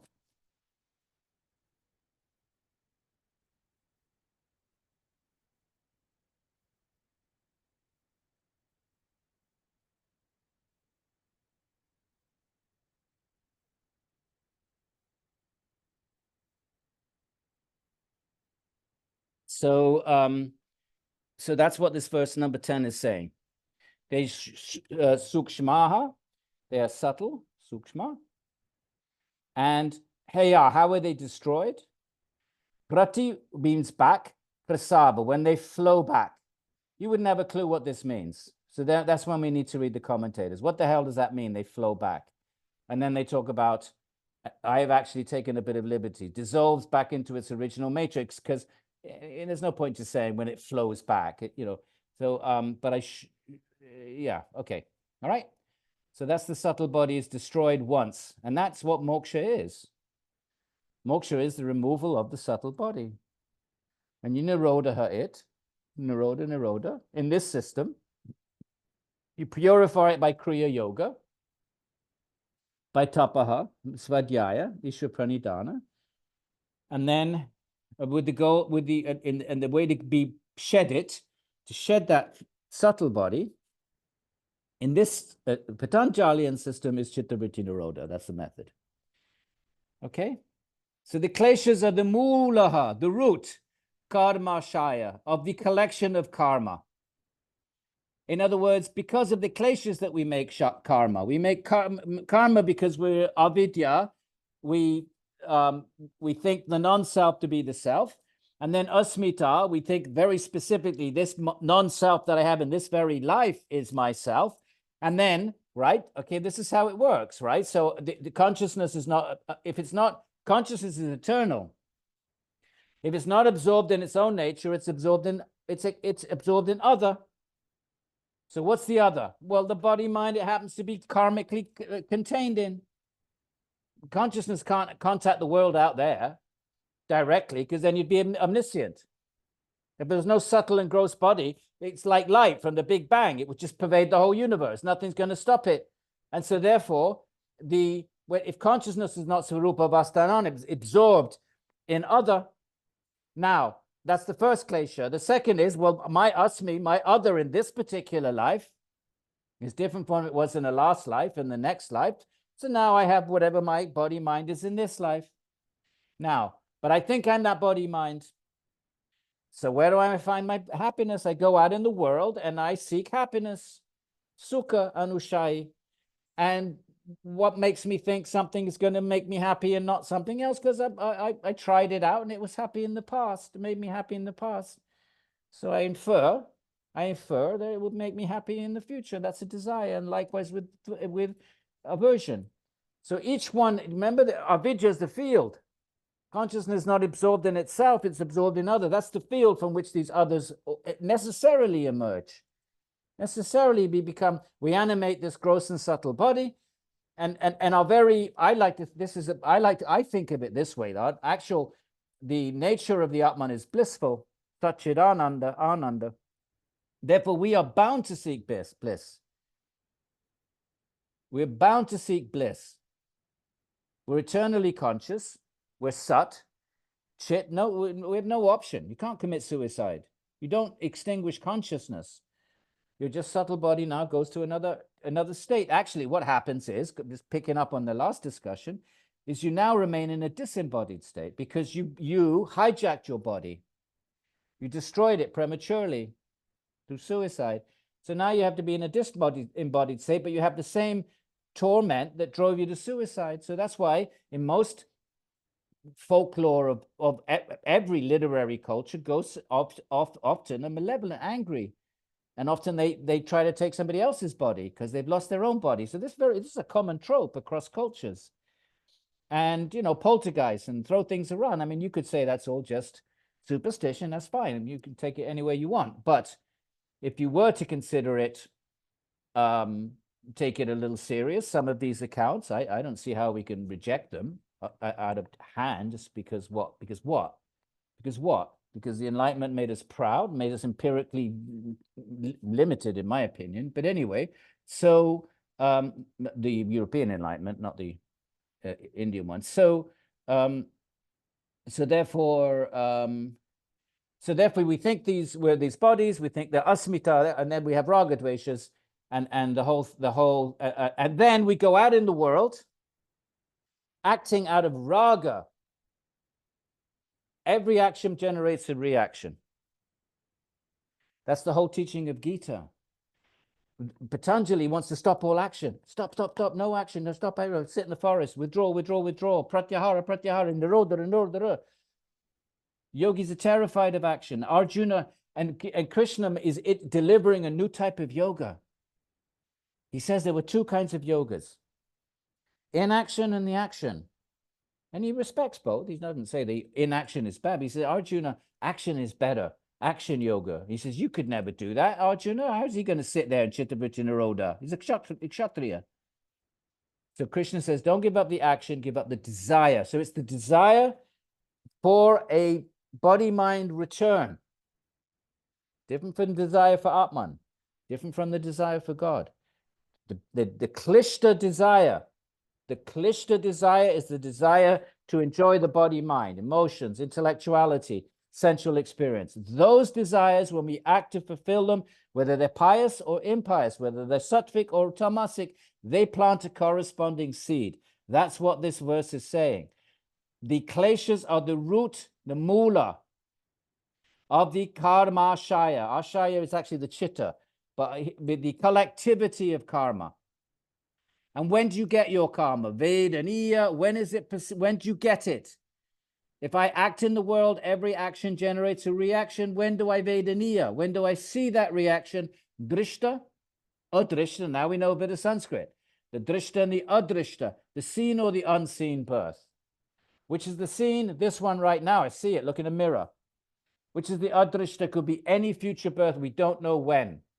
We don't know when. It could be 10 lifetimes we get our karma. And of course, this ties into the whole problem that has really been a problem for one life Christians and one life theologians. Why do good things happen to bad people and bad things happen to good people? But you can't, there's no answer to that in a one life model. You just have to say it's the will of God. But a multi-life model, you don't know. You know, you're good in one life, and you may not get that karma for 10 lives, and you're bad, and now you're a good person, but your bad karma is coming. So when is it seen? Drishta, seen, and unseen births. So the klesha, very important, my friend. These three verses, all, you know, Sanskrit text. Well, now I'm into physics and theism. But anyway, all with I'm into it because I want to get into Sankhya and physics and see what kind of conversations might be lurking about. But in all of the Sanskrit texts I've studied, I think this is in about 15 words, it's the most precise delineation of how karma works. Verse 11, 12, 13, these three verses here, starting with 12. The kleshas are the root of collecting karma. And when Vedaniya, when is it perceived? In the seen or unseen birth. Right. Sati mule, as long as the root is there, as long as we're under the kleshas. What are the kleshas? The kleshas, avidya is the kleshas of the root. Look at this, the kleshas of the root, but remember, that all five kleshas are the root, but out of those five, avidya kshetram, avidya is the field of the root. So they collect, all five are roots, fair enough, but avidya is the field within which the roots grow. So avidya is really what we want to get rid of. How do we get rid of it? How do we get rid of our avidya? My friends, vidya. Where do we get vidya from? Knowledge. Here, svadhyaya. That's where we get our vidya from. It's got to come into the mind from somewhere. You know, a wise person is not like a generic type. It's not like a species of life that's born that way. We make ourselves wise or unwise by what we put into our minds. And how do we get wisdom in our minds? It's really only one way, the word. It has to come from words. That's why we honor our teachers. That's why we honor the scriptures. Words. How else does it come in? I suppose you could, nowadays we have films and stuff. Yeah, I suppose you could have films and, you know, but even then it'd have to be words in the film that impart wisdom. If you had a silent movie of Krishna and Arjuna, you wouldn't get much wisdom out of that, would you? It's words. All right, so let's keep going. Okay. So the kleshas are, okay, the avidya is the field and the kleshas are the root. Make sure you make that connection between 2:12 and whatever that was, 2:3 or whatever it was, right? Okay, now, as long as the root is there of the kleshas, tadvipaka, it has to bear fruit. A root, if it's alive, is going to produce something. What a root is. It is the preamble, the sort of, you know, of some kind of a growth. It's going to produce something.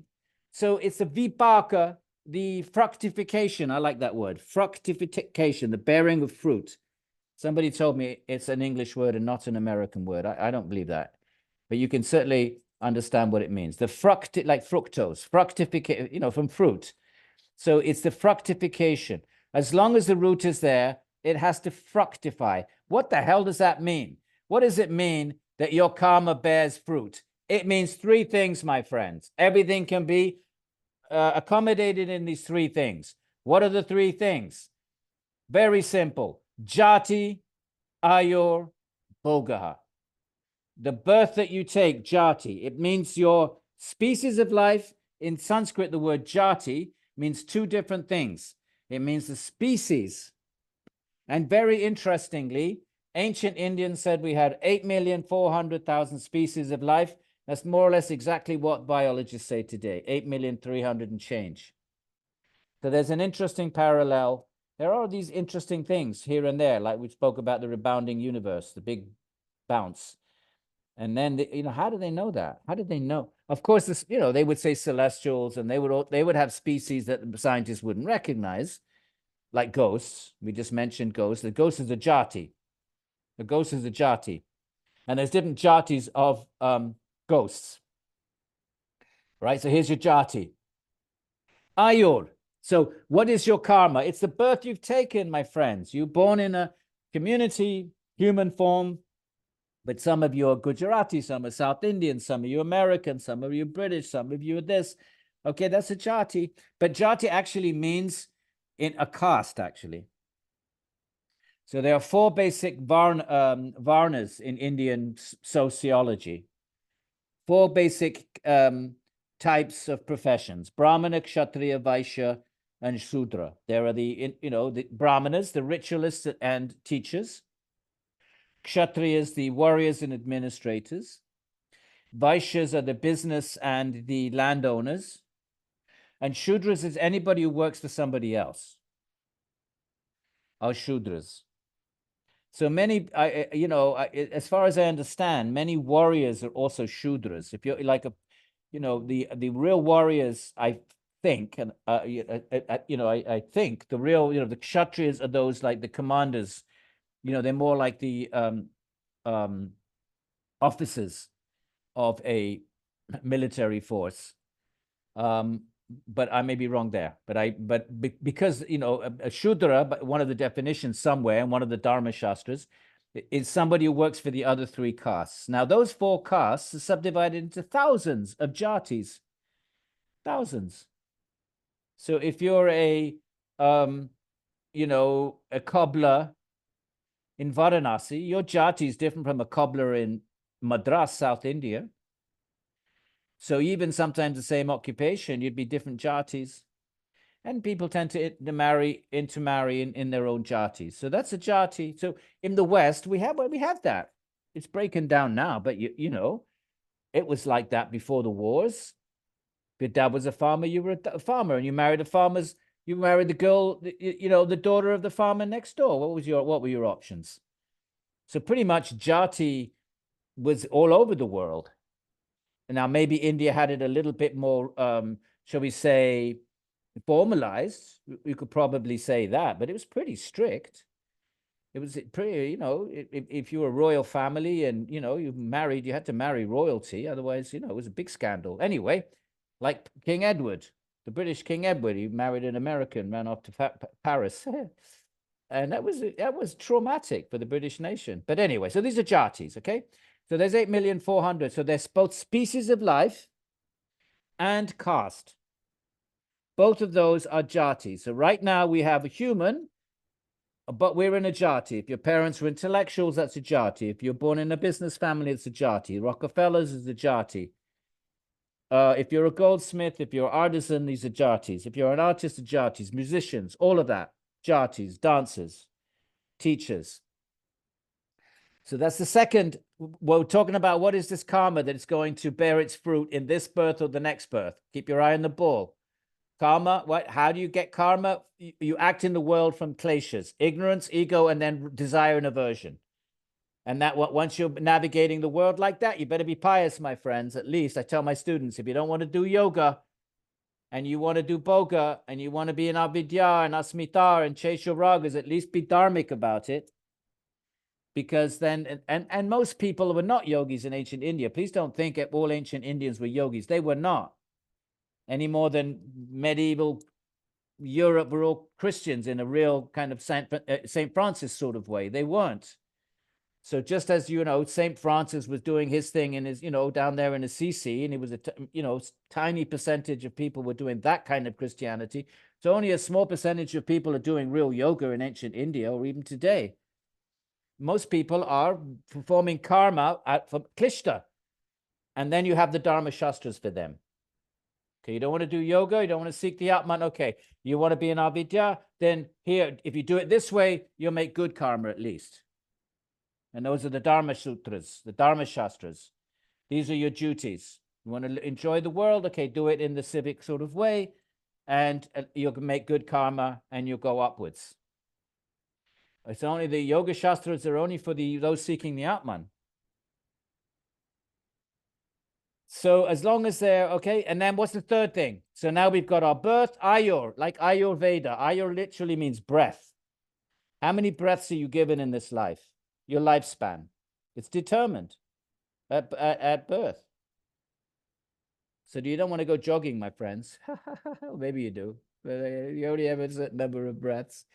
If you go jogging, try to slow down your breathing. All right, and then Bhoga is everything else. Quality of life. I think of it as access to resources.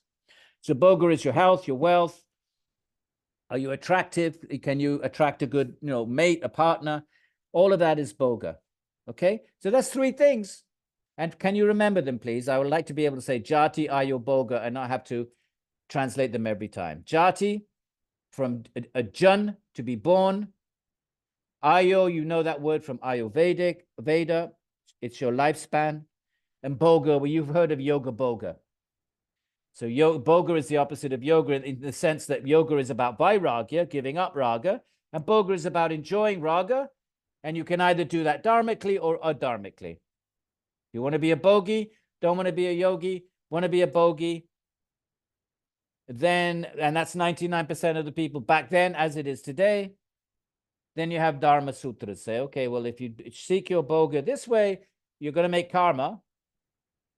Because what does Patanjali say? He says, Sati Mule, the root is there. What is the root? The kleshas. Then you get karma shaya. So if you wanted to take that path, okay, I'm not gonna give up my kleshas, I'm not gonna give up my ragas, I have my attachments. Then option B, which is not part of the sutras, but that would be the Dharma Sutras. Do it dharmically, at least you make good karma. Next life, see, have another look at it. And okay, and then one more for tonight, my friends. We leave off at 14. So this Jati Ayu Bhoga, te, they. Te is the pronoun plural. It's cognate with they, actually. Te, what's the te? They. Jati Ayu Bhoga. This is why the sutras are like, su means to sow. So the sutra, the meaning here, sow, and it's spilled over into this. So the they is a pronoun. So pronoun refers to a noun that preceded it. Even right, that's what a pronoun is. You can't just have a pronoun without having a noun prior to it that it refers back to. You can't just say they, because then people say, well, what's this they? So the te, they, is the Jati Ayu Bhoga. They are hlada paritapa, pleasurable or distressful. Good birth, bad birth, good family, loving, caring family, abusive family, good lifespan, impoverished lifespan, good quality of life, access to resources, or just awful, lack of resources, lack of, that's, so that's paritapa. There's so much paritapa in the world right now. So they are hlada, these three things, or paritapa, phala, they're fruits. So that means they're results. Phala is literally a fruit or a result. These are pleasurable or distressful fruits. Why? Why some hlada and some paritapa? Hetutvat, depending on whether their causes, the actions, were pious or impious. So this is kind of like a reference to the Dharma Sutras. Punya and apunya are synonyms of dharma and adharma. Right? So for the non-yogis, those who are not seeking yoga, or maybe you're yogi, but not, still got one foot in bhoga, one foot in yoga, like most of us have. Like my guru would always say, you always hear me say, but I love to think of him and I love to share that. You're 50-50, he would call us, right, Eleonora? Aap log 50-50 wale hai. Aap log 50-50 wale hai. Peter came to the Goshala. Remember, you probably saw the Murti in the temple of Haridas Shastri. You sit right there on the asana. Aap log 50-50 wale hai. Aisa kuch nahi milta hai, he would say. 50-50. So most of us are 50-50 wallas. A walla is just a person. We still have our little we still imagine some raga is going to make us happy. We still are struggling to relinquish them all. So therefore we're trapped in karma, and we're probably, most of us are looking at a future jati ayobhoga, which will be chlada paritapa, pleasurable distress, based on what? Whether we were dharmic or adharmic. Now this is the law of, there's a law. Karma is a law. It's actually the most primordial law. You know, physicists are looking for, you know, some kind of a law to unite, you know, relativity and quantum mechanics, and they want to, you know, they found laws to unite space and time, and you know, so the idea is to get down to some kind of unified, you know, ultimate, and which of course in Sankhya is the three gunas. But what is the force that makes the three gunas take intelligent design, basically? What makes the gunas take the shapes that it does is karma. Karma is the first force, it's the glance of Vishnu, but the karma then, you know, the living entities are injected into you know, the beginning of the new cycle. Living entities are injected into this prakriti, and karma then configures prakriti into bodies that can accommodate the infinity of living entities from the past cycle that need to continue. They need to have particular specific forms that correspond to their karma. They pick up their karma where they left off. So karma is that force. And so therefore that karma, those bodies, those situations the living entities are thrust into are either chlada, or paritapa phalaha. They're either pleasurable or distressful fruits, depending on whether the deeds, the seeds, were pious or impious. And then he's going to go on to say, but for the wise vivekinaha, it's all suffering, and we pick up there next week. Patanjali says that these fruits are pleasurable or distressful, depending whether you were dharmic or undharmic, and he contradicts himself in the next verse. It doesn't really, but it seems like a contradiction. But for the wise, it's all suffering. And we will pick that up next week, my friends. Okay, so what are we now? 8:05. That we did some good stuff. That was good work. Well done. And very, very important, especially these last few verses. Prashant ji. Namaskaram, Edwin ji. Thank you. Namaskaram.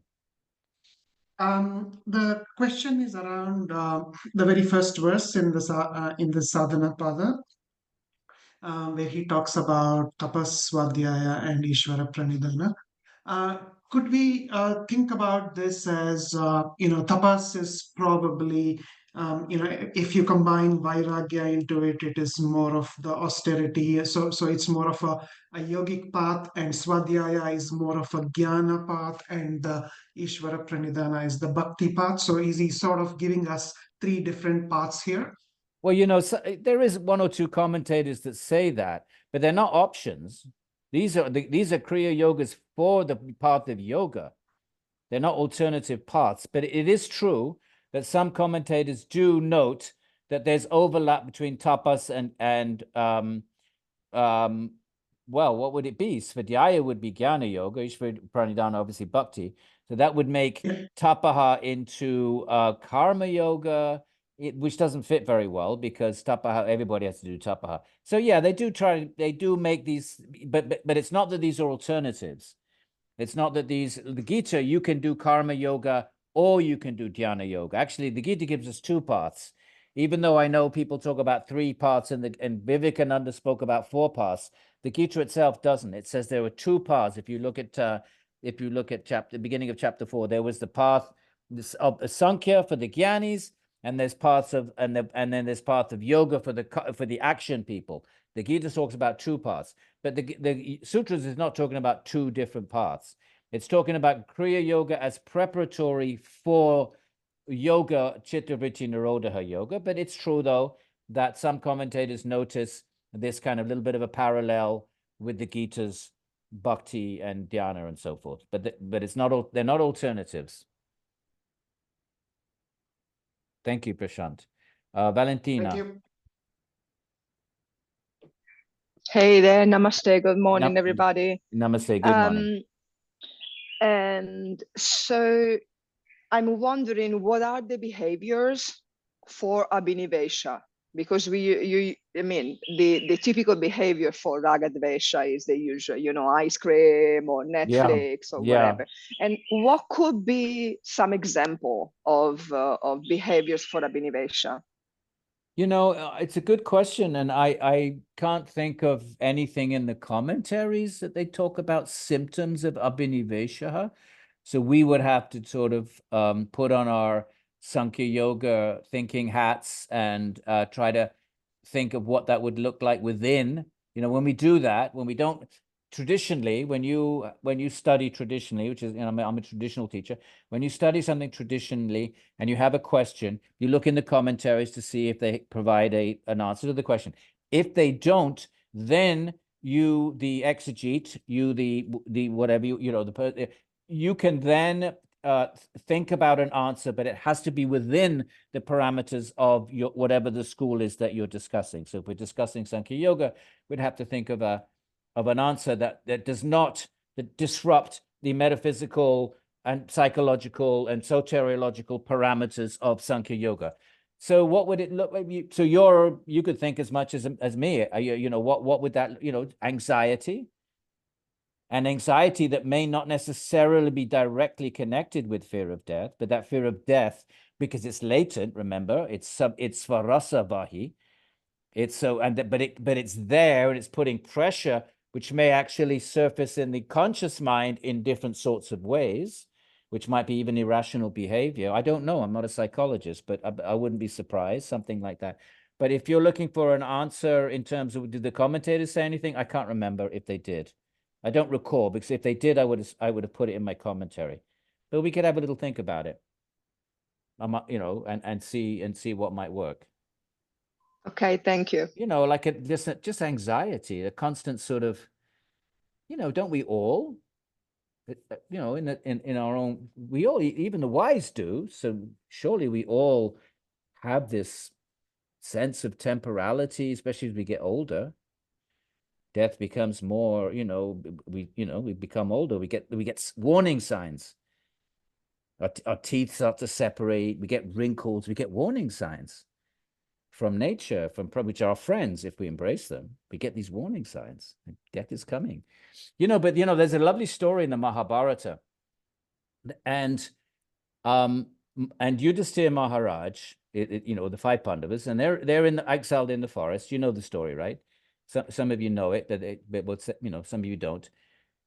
And the five brothers are in the, you know, they've been banished to the forest. You know, it's part of, they lost the bet, blah blah blah, which is the whole plot of the Mahabharata. And they're wandering around, and they get very thirsty, and then they spy a lake in the distance. So Yudhisthira, the five brothers, sends one of the brothers off to get water, and the brother goes off. I forget who it was first, and there's a yaksha, a sprite, a kind of one of the jatis, one of the 8,400,000, and he's a yaksha, a kind of a forest being. They can be malevolent or benevolent. They're not either good or bad, depends on yakshas. Generally, they're a little bit scary. They tend to be, usually when they appear, they're a little bit sinister. But anyway, they're not always.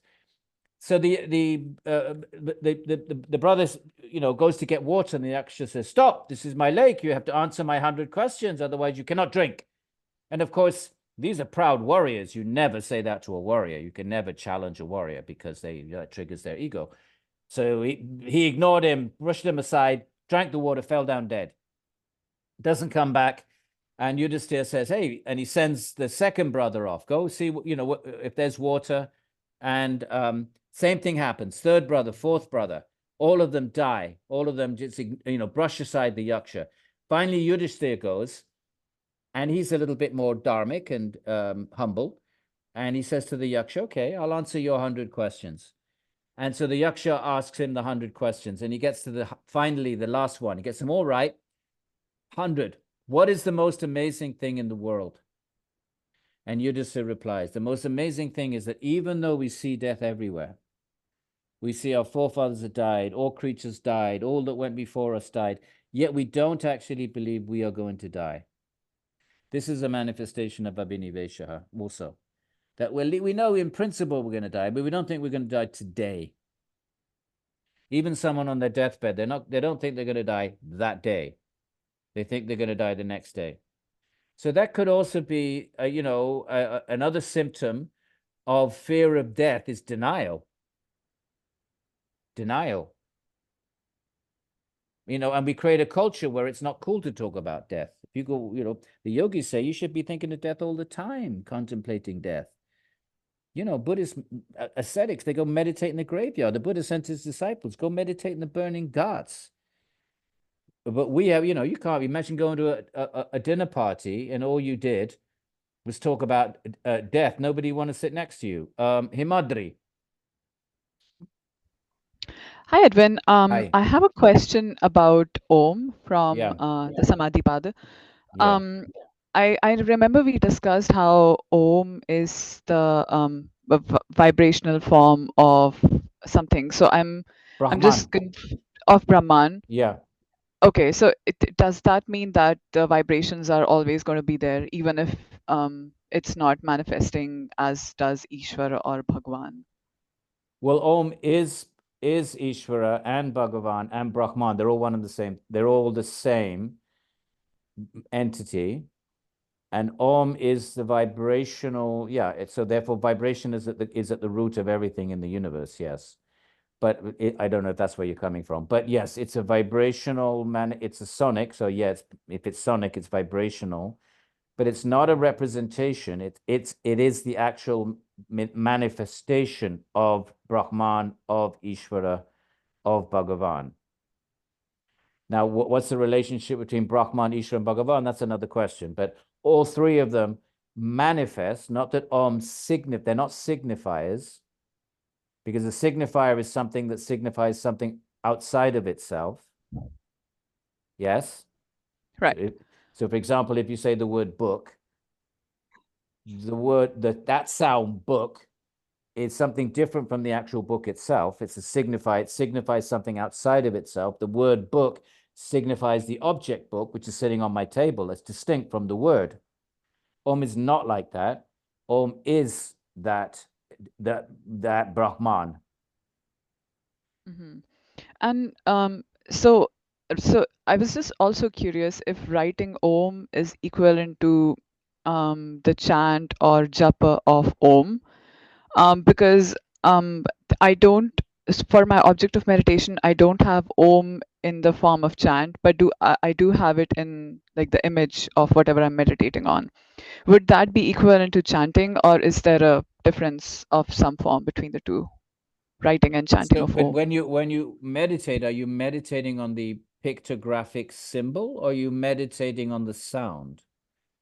Just the pictographic symbol. I would think it has to be the word. It's a good question, and I have never run into it. So I can't give you an answer from the sort of from the commentaries. But let's have a quick little look at one thing that might be relevant here. Is that Patanjali says Tadartha Bhavanam. When you chant Om, if we're looking at the Patanjali's method, if we go back, and grab that, sorry. So if you're looking at the pictographic, I've never read anywhere that sort of curly, looks like a 3 with a little line coming out the side and a little saucer on top. I've never read anywhere that particular pictograph is endowed with divine presence. Maybe it is, but I've never here. Tasyavachika pranavaha. Ishvara is Om, and it says here, Tad japa, you got to repeat it. And jap means to say. The Sanskrit root jap is to say something. So if the question was, can I say it verbally or say it mentally, then you have different people say different things. You have people say, yes, you can, my tradition would emphasize saying it. It's an actual sound. Other traditions will say, yes, but there's the inner sound, the unspoken sound, and they make their case, and that's fine. But what's the second bit? tadartha bhavanam. Be aware of what it means. That when you're doing the repetition of the sound, whether it's mentally or orally, keep its meaning in mind. You know it's Ishvara.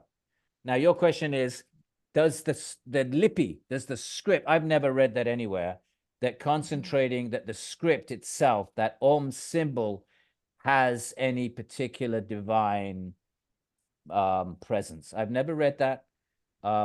So I don't want to give you an absolute answer because I haven't read it, but I would be doubtful personally. Okay. But that's not a no. It's just I would be doubtful, but I have never seen it, and I would imagine I would have run into it if But if you find something to the contrary, not some guru, but some scriptural reference, I'd be very interested.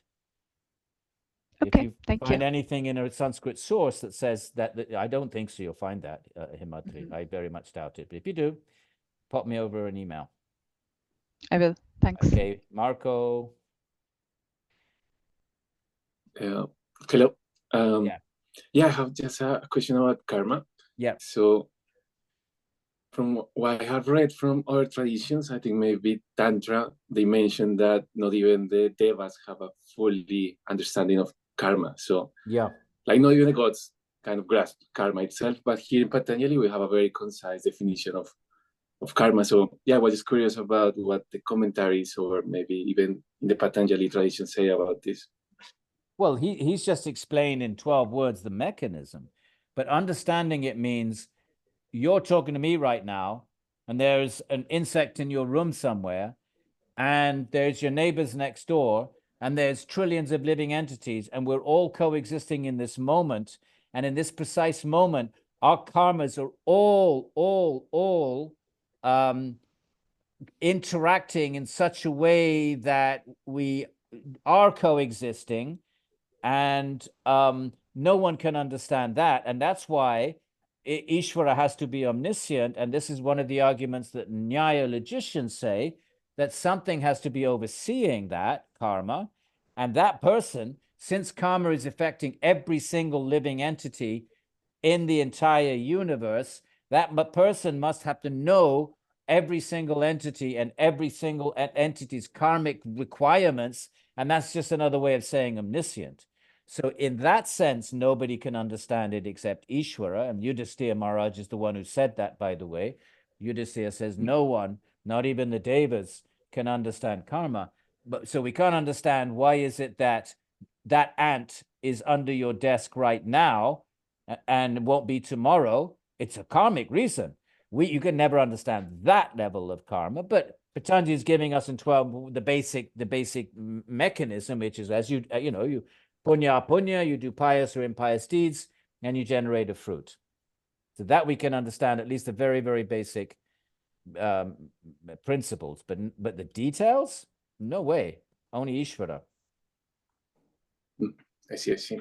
Thank you. I mean, the Buddha claims that in his 3 watches of the night before the fourth, the first he saw all his past lives, and the second he saw all the past lives of all living creatures. So the Buddha claimed to have had something of I don't know what level of detail, but it certainly claimed to have seen all the past lives of all, as I recall the story. So then maybe there is some, apart from Ishvara, maybe there are some very qualified yogis that have some kind of enhanced understanding of karma. But yeah, basically it's Ishvara. Thank But that's not also part of the Siddhi tradition, like previous life knowledge. You can do you can know your own previous life, but you can't happen with everybody. But you have to know. I mean, your previous lives were still orchestrated with all living beings on the planet at that time. Every second of every breath you took, trillions and trillions of other living entities are doing whatever they're doing. It all has to be orchestrated so that your karmas, they're all interlocking and resonating. And that's just, it's inconceivable. Therefore, you need an omniscient being, says Nyaya. And that's one of the arguments they give for the necessity of postulating in Ishvara. Okay, Marco, thank you so much. We'll try to give everyone a chance. Subhash. Where's Subhash? There's Subhash. Subhashji, namaskar. You put your speakers off, Subhashji.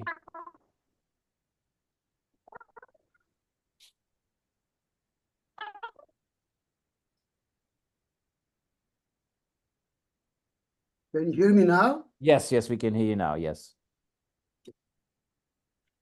I have a question about this Sutra number 3. And while you were explaining Tada Drashtuhu Swarupe Avasthanam, you mentioned that means that I realize my own true nature. Yeah. So you have equated Drashta with I. Well, there's no I at that point. There isn't an I. No, but I point is, is, my question, you said that I realize my true nature. yeah. Okay. So you are introducing the word I in there. My question is, I have not seen anywhere in the Yoga Sutras which says that I am Purusha and I am not the Prakriti. Does it say anywhere that? Well, you have the definition of asmita, which is the spiya and the darshana shaktis, the instruments of perception, which is the body mind, to think of them as It's one. not. No, but where do you say? Why do you say that it's the Purusha, Asmita? Asmita is at the Prakriti level. No, the siya, asmita, the definition is the drik, the siya, and the darshana shaktis, the instrument of sight, ek atmata eva, to think they are one and the same is asmita, Right. I amness. That's the wrong I amness. The seer is Purusha, is Chitti Shakti. Right. So that's why that I am not the Purusha. That's what it's saying, I think. No? No. The Purusha is another word for the seer. Patanjali uses the word seer. So there are different words. There's Atman, there's Purusha, Right. there's Drik, the seer, there's Drashtra, another form of the same word, the seer, and there's things like Chaitana or Chitti Shakti, which is what it is, consciousness. So those things are chit, and they're distinct from the achit. They're distinct from the anatma, the avidya verse.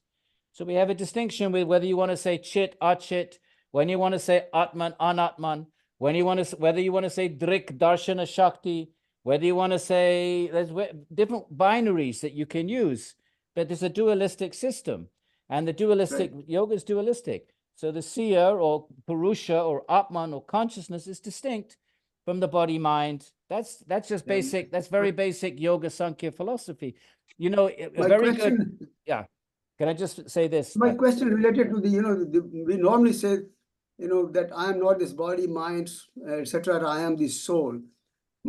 My question is, does Yoga Sutra ever say anywhere that that's the case? I am the soul. I am not the body and mind. Does it say anywhere? Should we just look at the verses that we just looked at? So we have. No,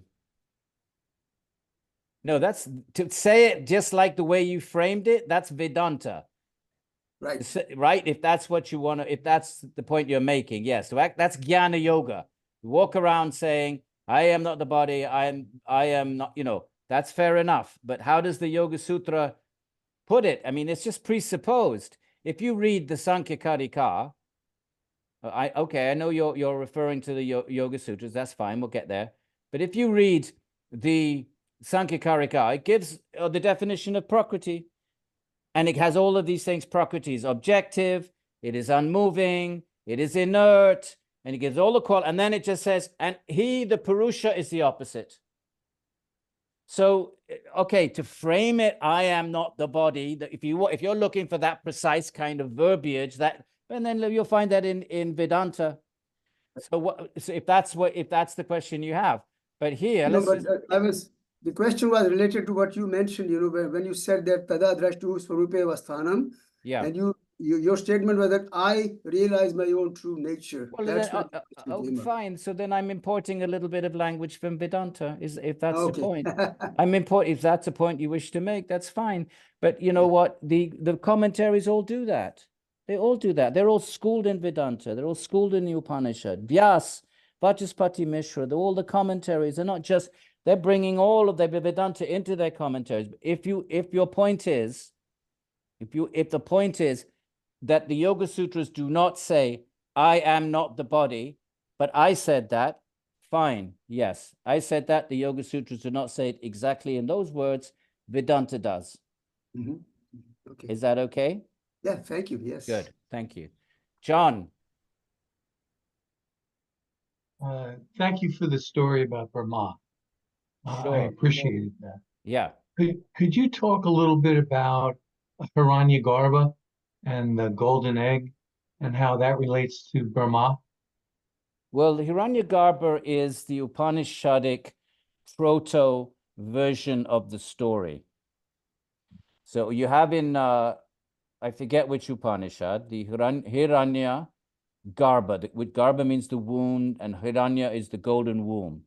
So you just have this creation story that academic scholars will say, you know, it's nothing to do with Brahma.